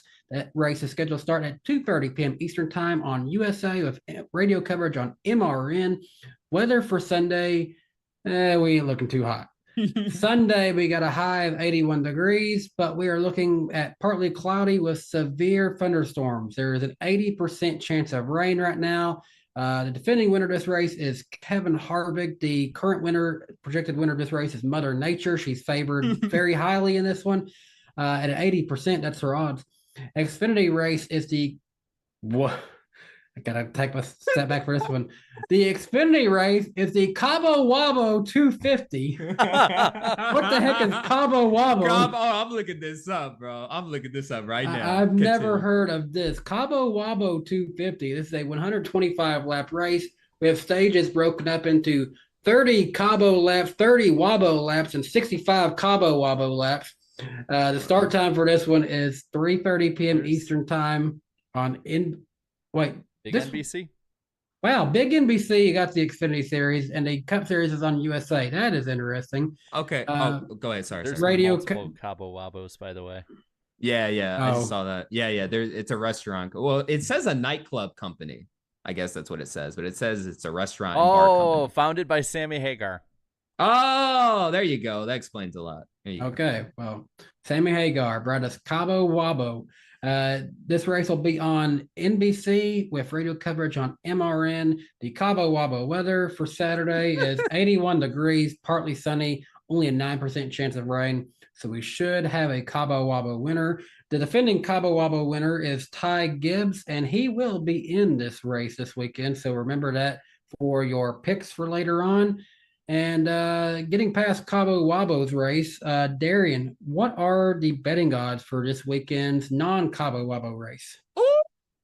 Hey, first off, shout out to the garage guy, specifically Chase. He helped me get some money over the weekend. Really appreciate it, bro. Speaking of money, apparently my dad won $600 from last week's race and has won a couple $100 per week, so he's like winning over $1,000 now. Ooh, did he bet on Briscoe or not Briscoe? Buescher to win? I assume. Yeah. Yep, there you go. No, what he does is he puts like X amount of money on like 12 different drivers, and he's been winning every week. Hey, he needs to play the DraftKings lineup contest with me too. He might win some money there. He's better at gambling than Michael Jordan. Well, Jordan had a lot more money to blow, I guess, so he could just do whatever he wanted. But anyways, hopefully your dad's listening again for Darian's famous betting odds segment. Favorites for this weekend's race at Michigan, if we get it in, of course. Denny Hamlin at plus 650, Kyle Larson at plus 700, at plus 750 apiece is William Byron and Martin Truex Jr., as well as Kyle Busch. The best of the rest category. Now, the odds are very close for this weekend. Kevin Harvick is plus 850, Ryan Blaney plus 1,000, Tyler Reddick and Christopher Bell both plus 1,200, with Joey Logano being plus 1,400. Now for the underdogs. Again, not typical underdogs numbers, but again, it's pretty close this weekend. Bubba Wallace plus 1,500. That's the best one in my opinion. Raj Chastain at plus 1,800. Brad Keselowski at plus 2,200. Not too bad. Ty Gibbs at plus 2,500. That could also be another good one. And finally, Chris Buescher at plus 4,000. He just won last week. So, hey, if you want to take a chance, throw some money at that. Now, let's get into the NWP Fantasy League standings really quickly. In the main league, I don't want that. There we go. In the main NWP Fantasy League, Sean48NY has extended his lead over Trevor Sports 98 in P2. In P3 is Polish Victory Lap, P4 48 Nation, and rounding out the top 5 is our very own Denny Delivers. So congrats to him on that. As for the NWP Fantasy League 2, we have Race Roar 48 in P1, Vroom HMS P2, JC underscore 43 P3, 42 Larson 5 in P4, and rounding out the top 5 is unofficial Illinois representative. There you go. All right. So thank you guys so much for playing this season. And now to the pick points. Yes, moving on from those points, we come into these points, and in first place with 3 Cup Series wins, 4 Xfinity Series wins, and 3 Truck Series wins with 390 points is the Chat. In second, 6 points back, 3 Cup Series wins, 4 Xfinity Series wins, and 1 truck win is Eric Estep. In third, now only 36 points back, 1 Cup win, 5 Xfinity Series wins, 2 truck wins is Jarrett. And fourth, I'm an idiot. He has fell back closer to me. He's got back in the basement with me. Minus 51, 1 Cup win, 5 Xfinity Series wins, and 2 truck wins is Darian. Hey, I deserved it. And of course, there is me. I did follow the leaders, so I did not change last week, but I'm still minus 62 in the basement with 0 Cup wins, 3 Xfinity Series wins, and 3 truck wins. In the order of picks this week, it will go Jarrett, Darian, myself, the Chat, and Jarrett. Just because we have a tight race, I would like for you to read Eric's after we have the Chat. Yep. Good to me.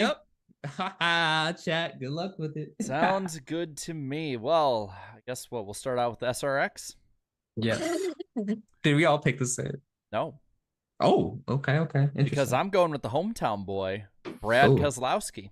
Keselowski was the only one who I saw having the speed to stay up there and contend with Kyle Busch. And I've noticed that I don't think we've ever had a back-to-back winner, or if we have, it's very rare. So I'm going to go with Brad and try and go 4 for 4, because I am 3 for 3 on SRX this year. I'm going to try and go 4 for 4 on this one. I'm going to go with Kyle Busch. I am following Darian on this one. I'm going with KFB on this one.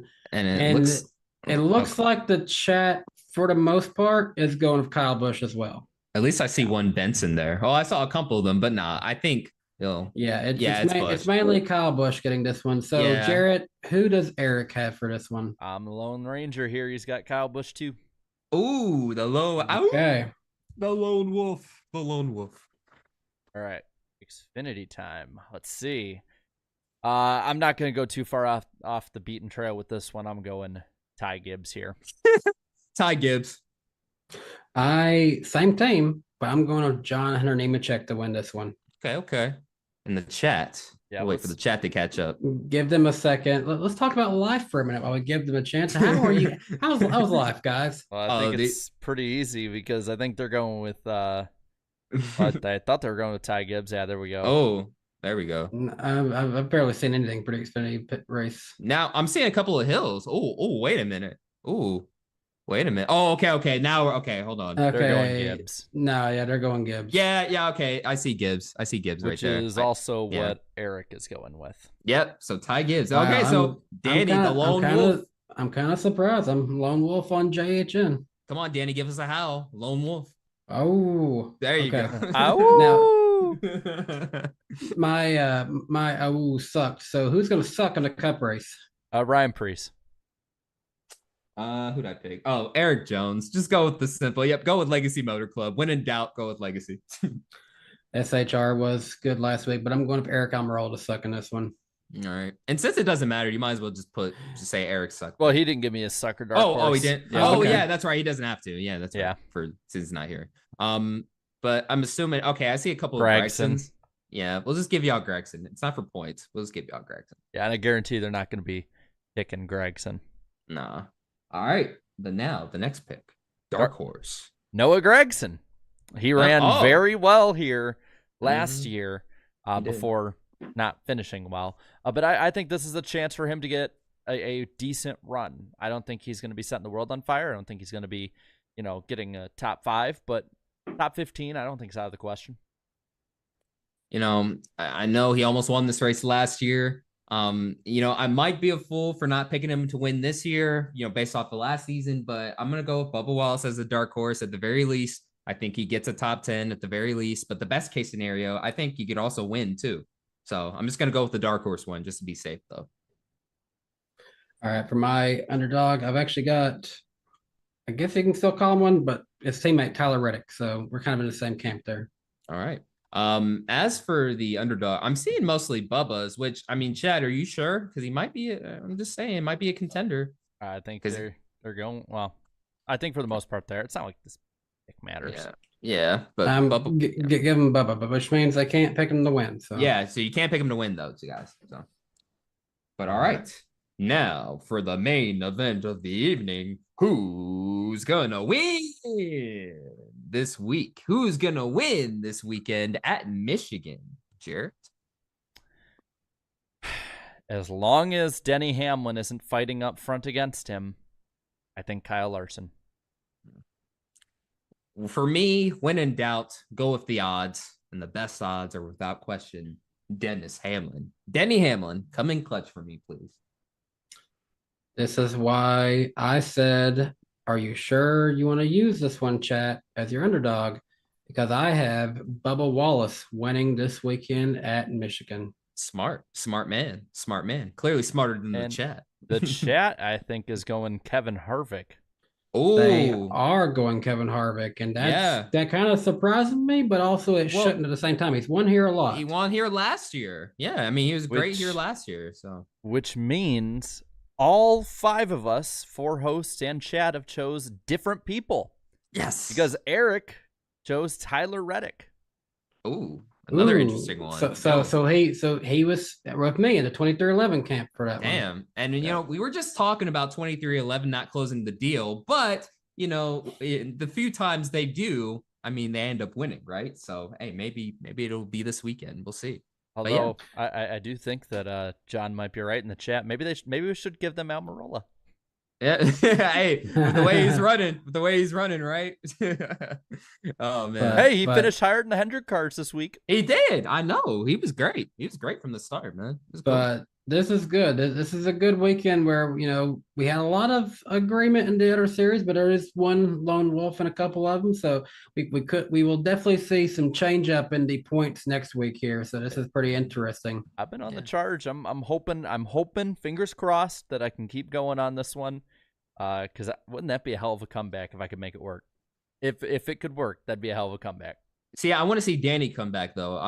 Minus 62, that'd be pretty cool. See Danny come back. I see. Me and Darian were talking about this after the movie last week. I'm always close. I pick guys who are good, but they just miss out behind who you guys had, and that's why I have 0 cup wins. There was a week where Danny got last place points because he picked the guy who finished 3rd. Because the rest of us picked the guys who finished 1st and 2nd. It was like, holy Jesus! But that's what I like. It's like we're all picking good people, but if your guy is 3rd and the rest of them are 1st and 2nd, then you're screwed. Yeah, pretty much. All right. But that'll do it for picks. And we're going to move into the final Super Chat stage break of the evening. We're going to pick up with Jimmy Leos. Appreciate the $5. Did you guys hear that Paul Tracy suspended by the Sex Series, is what he spelled? Well, damn, after asking about Danica's feet, yeah, maybe it's about time he got banned from the Yes, Sex he Series. has been banned for sex. So banned for being down bad. And never forget, at the fairgrounds, I said right to his face, he was one of the most down baddest drivers in history. And he looked everyone confused. laughed except him. Everyone laughed. And he was like, I don't know what that means. He looked so confused. It was great. You know what the funniest part of that story is afterwards you telling David Land. Oh yeah, David was like, "What? You Oh, did not yeah. tell him that?" Because David Land's the IndyCar guy. So, oh yeah, great memories, great memories. Little did I know I'd be working at the track all these years later. So it's funny to think about. Like all these years later, it was just like what, last year? It feels like forever ago. No, this was 2020, wasn't it? Yeah, Or 2021. 2021. Yeah, well, it feels like forever ago now. Rowdy8 Diecast, appreciate the $5. I took my roommate to his first NASCAR race at Richmond, and he really enjoyed it, even though we roasted. LOL. He wants to go to Talladega next. That's a good one to go to next. Hey, if he likes NASCAR after Richmond, then yeah, definitely take him to if Talladega. he enjoyed Richmond, take him there for sure. If he's a new fan, for sure, then he's hooked.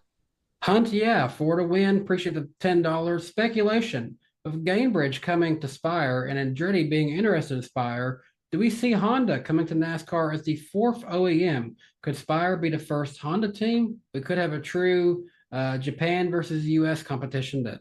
Yeah, so I mean, if this whole Andretti thing goes through, I mean, Honda currently powers them, and they have a long relationship with the Andretti team. So if this whole thing goes through with the merger, I could see that as a possibility. A lot would have to happen, but I could see that. I pinned IDK with a message here. That is a fact. Darian is the first person to work at the fairgrounds with a man bun. That is a fact. And I will be the first to have my hair braided at the fairgrounds too. I'll make sure to cross that off the list. There you go. Chrome Diesel, appreciate the $5. If NASCAR gave you an opportunity to design a point system per race, well, burping here. Like Bob Latford had, what system would you folks design? The Latford system. There you go. Yeah, what he said. I mean, yeah, it's simple as that. We had to keep what we have, or we go back to what it used to be. Pretty much, yeah. Gary Buki, appreciate the $5. Fun fact. Oh yeah, we already said this. All SHR cars finish ahead of all Hendrick cars. Mm-hmm. Also, hope you gents are having a fine and dandy evening. We are having a fine and dandy evening. Of course, especially with you fine folk watching. Of course, as always. Yep. Supported by viewers like you, Gary Buki. Thank you. Appreciate the $4.99 from Antar Doss. This is the third time all SHR cars finish ahead of third time all 4 SHR cars finished ahead of HMS since 2014. The last time this happened was Atlanta 2019. Credit again to Trev Ryan 99. Damn, yeah, going deep into the stat book. Let's go. Nice. Marky Mark, appreciate the $2. Just said howdy, folks. Howdy, Marky Mark. Hello. NASCAR Bluey Taco Box 924. Appreciate the $5.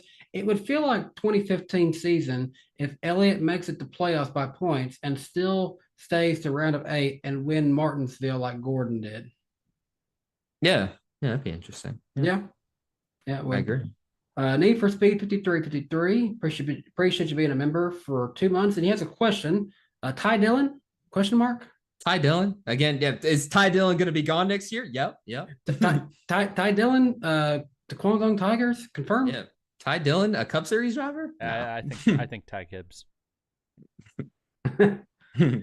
Need for Speed 5353. Appreciate the $2 super chat. I was bored because I forgot my ADHD meds.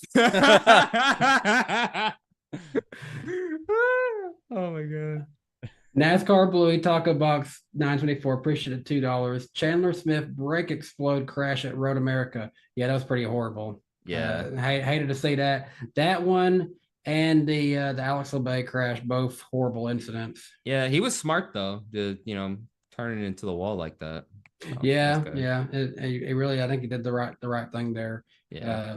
Matthew Brown, appreciate the $9.99. As a fan of the number 5 team, Richmond was absolutely painful. All of HMS had nothing to fight with. Hoping Kyle and the team can turn their luck around. It's time for championship number 2.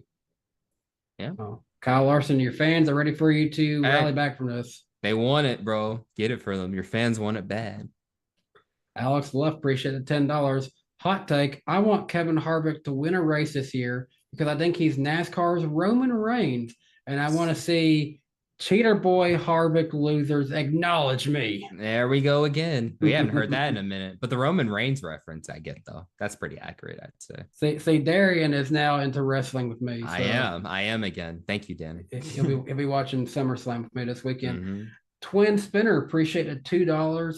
CW actually stands for CBSC Warmer W. Yeah.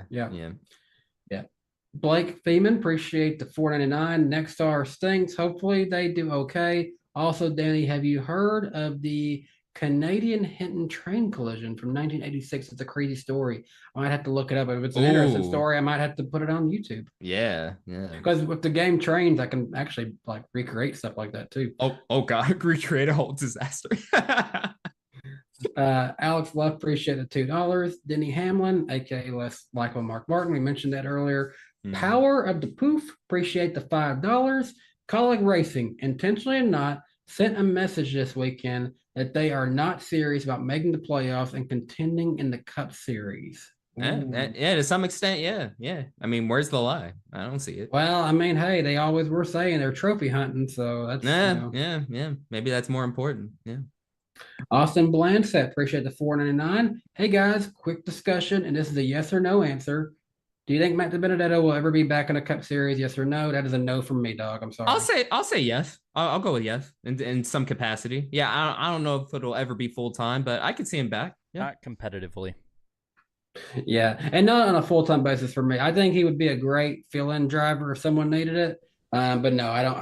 I think, and even talking to him a little bit at some of the races, I mean, he's proudly working with those guys in that truck team. He's kind of making it his own thing. So yeah, they made the playoffs. Congrats. Yeah. Austin Blanchett, appreciate additional $1.99. Hot take, Bill Elliott is too low on the list, in my opinion. Yeah, we kind of all said that once we started going down his resume. Yeah, maybe so. But hey, at least he's in that top 20, though, at least. I don't know. I've already put in for next week what the next ones are, and I think people understand why. Yeah. We got a very competitive list. Maybe he could have been closer to 16. I don't know. But either way, Fred Dog 81, appreciate the $8. Is Donnie Allison the Harold Baines of the NASCAR Hall of Fame? I can think of at least 4 or 5 guys on that ballot that belong in there ahead of him.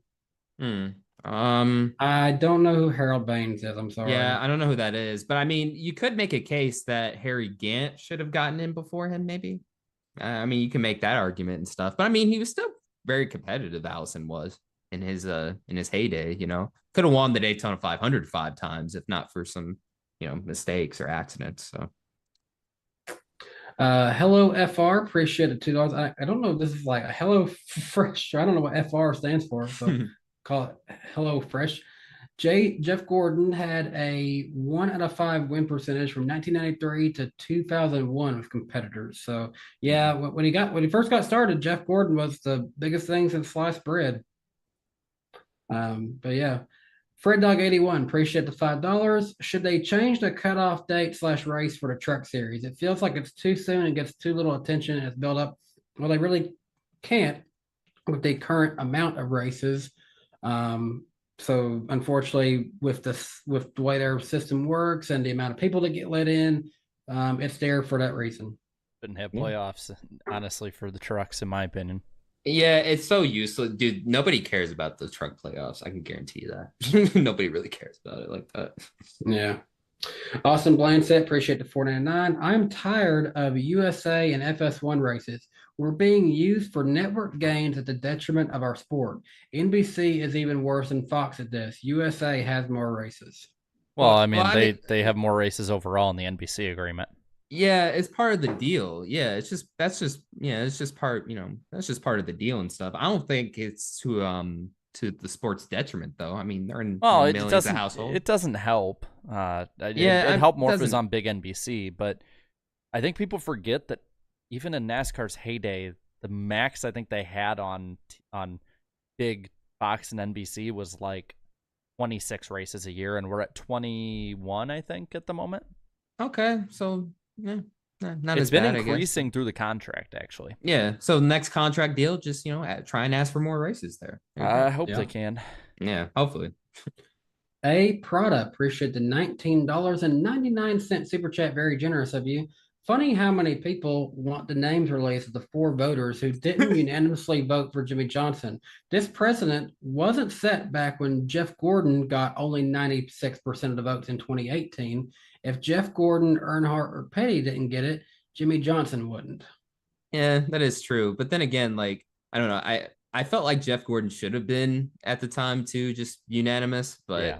I don't know. Well, yeah. Jeff Gordon definitely should have been unanimous because that was when we still had 5 people going in. Now there's only 3. Mm-hmm, yeah. So this one, definitely harder when there's fewer people. But yeah, it seems like he should have got 100% to me as well. Mm-hmm. But yeah, I see what you're saying. Sly Supersonic, appreciate the $8 super chat. Hi, Fantastic Four. Chevy struggled at Richmond, you say. Someone didn't tell that to Richard Childress Racing. The 3 and 8 were running like clockwork, 3rd and 9th. Yeah, that is true. They both had a good finish there at Richmond. They also are the outliers. And I like how now I get it. The $8 is for the 8 car. So appreciate that. Alessandro Sebastian, appreciate the $5. If Suarez misses the playoffs, should Trackhouse move on from him? No, they've already set an extension, so no. Last year, he was also not going to make the playoffs on points either. Oh, yeah. He won. He won there, and he still had a legitimate shot to win at Atlanta before the rain hit. So, I mean, I wouldn't say it's time yet. They're happy with him. He's getting them what they want, and the car is staying sponsored. And, now with the Busch agreement coming in for Chastain, a lot of that other funding is probably going to be going to Suarez, if I had to guess. So, yeah. So they're all good. They got nothing to worry about right now. Napa Racing fan, 927, appreciate it, $2. Are you a Piston fan now, Danny? Alex, Detroit Piston Bowman. Bro, Detroit sucks. It is a pretty cool looking car for this weekend that Alex Bowman has. But even though I don't watch NBA that much, my favorite team is the Heat. So, bro, the Pistons haven't been relevant. Maybe the Pistons can finally get a win again. Maybe win something. Alex, appreciate the $2. What's your least favorite car brand in general? I don't know if I have a least favorite brand, but I will just say this. I think the Honda Ridgeline is the ugliest truck in existence before the Tesla Cybertruck come out. Oh, easily Volvos for me. I can't stand Volvos. I don't know. I don't think that deep into it. Okay. So we'll say Chevy for Jarrett. No. See? Fine, Ford. There you go. We'll start a war in the comments. Fred Dog 81, appreciate the $5. You guys need to roast Eric for not being here tonight to see Kenseth on the list, but ranking him lower to most everyone else. No, we'll cut him some slack. He's busy. No, Bro's we'll make it like Charlie the Unicorn. Shun the non-believer. We'll give him crap next week when he returns. We'll give him crap. Jimmy Leos, appreciate the $5. Danny, are you going to watch the IndyCar race on Sunday in your hometown? So here's the thing. Last year, I had media credentials for that. And honestly, I couldn't do much of anything. I didn't have a seat in the deadline room, so I couldn't go in there. I was stuck in a separate room for just people with TV cameras, and I felt like I didn't belong there. On the Friday I went in, and so I said, I'm just going to go home. I didn't even go on the Saturday. I came on Sunday, was told it's way different in NASCAR. You're not allowed to go in the pits during the race until like 45 minutes after the race when everything's been removed from there. And then I somehow snuck into the deadline room on the last day and was in there to at least see the questions. I had my hand up for a question. They never acknowledged me. So I decided, you know what? Thanks for letting me come in. Made a cool vlog about it. But other than that, I couldn't see myself needing to go back based on last year. Got to experience it. But I will be there. I'll be working with my wife works for a catering company. They got some good work for this weekend. Very busy. They need basically all the catering services to be involved for this. So I'll be helping them out. I will be around the race, but I'll be in a working capacity. After that one, Fire Pile 129, appreciate the $2. NASCAR benefits from more USA races and the finale on USA. Well, That sounds wrong, but okay. Yeah, okay. I'm not. Austin Blanchett, appreciate the $4.99. Just for clarification, the reason I'm tired of USA and FS1 races is because there is absolutely zero reason why IndyCar has all the races on NBC and we don't. Well, there is a reason though. fair. There is a reason though, Better because negotiating. they negotiated a whole lot better. That's the reason. So NASCAR needs to step it up. Because they believe that they should be all over prime time and not welcome that much of the other smaller media capacity that they don't think that they need. Yeah, it's odd. It's very odd. Napa Racing Fan 927, appreciate it $2. Should Richmond add resin or repave / add sealer? I don't think so. Fix the No. car. Yeah, just fix the car, man. It's the car. It's definitely the car here. Just fix the car. Gosh, more super chats keep coming in. Y'all ain't gonna let me go to sleep tonight, are you? Alex Left, appreciate the $5. What car company do you like better, Porsche or Aston Martin? Yeah, this is how you know they're just trying to keep. Hey, season 1 OGs remember this. I'll take a Porsche. No, you'll take a John Deere E. Yeah, because I said John Deere, so they thought I said Porsche. I was like, I had to clarify no, but yeah, Porsche I would take over an Aston Martin for sure. What do you call it, Austin Martin? Or Aston Martin. Dang it. Yeah, whatever. It's not Ash Shader. It's Aston Martin. Aston. Yeah, I have a tough time saying it. Sorry. Aston. I will say this in the James Bond films, I always liked when the car was an Aston Martin. So yeah, I go up Aston Martin on that one. Those look nice. Hunter Nixon Fishing, appreciate the $4.99. Always love the NWP. Keep it up, fellas. Really hoping my guy Harvick can get one more win in his final season. Hey, for your sake, man, I hope he does. But I made my prediction earlier this year that he wouldn't. And so far, he has not proved me wrong. I called him to prove me wrong a couple weeks ago for Pocono, and it didn't work out. So so far, he's winless so far. Yeah. And finally, unless another one comes in last minute, Alessandro Sebastian, appreciate the $5. Do you guys think drivers with expiring contracts are purposely waiting for the new TV deal to be completed in order to cash in on better terms? I would. Yeah, I would. Sounds like a no-brainer. Yeah, I would. That's fair. Yeah. Okay. Firepower 129. This just isn't true. Appreciate $2 though. NASCAR is on USA because NFL is more popular. They have one NFL game a week. What? Bro, it's on Sunday night. Yeah, it's not going to conflict with. I mean, it'd be different if they were broadcasting the afternoon games, but yeah, no, it's just What are you talking about, bro? Yeah, but thank you for the $2 though. Thank you for watching. I appreciate it. Yeah. Okay. Appreciate everyone for donating. You all are very generous. Never take that for granted. Love you guys so much for that. That'll do it for this week though. You can join us next week on Wednesday night, August 9th at 8 p.m. Eastern time.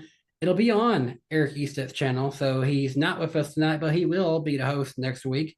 And you can join us where we break down everything that happened at Michigan International Speedway. We'll also break down what's going to be happening at the Indianapolis Road Course and also IRP for the Truck Series. Got to remember, it's not just happening at the Indianapolis Motor Speedway. And we will also break down drivers number 15 through 11 in our top 75 drivers lineup. And unless you guys have anything else to add, that'll do it for us this week on NWP on DannyBTalks. Goodbye.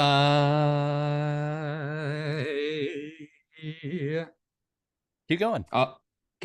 Wait, me? Keep going. Oh, goodbye. Let's see how long he'll do it for. Have some fun tonight. Go get us a W. Hell yeah. Ready. Turn. What the copy? Right foot down. We had to go flat. Unbelievable, man. Way to keep your head in it. Holy oh boy. Oh boy. Yeah. What? Yeah. I'm done with it. It's your face.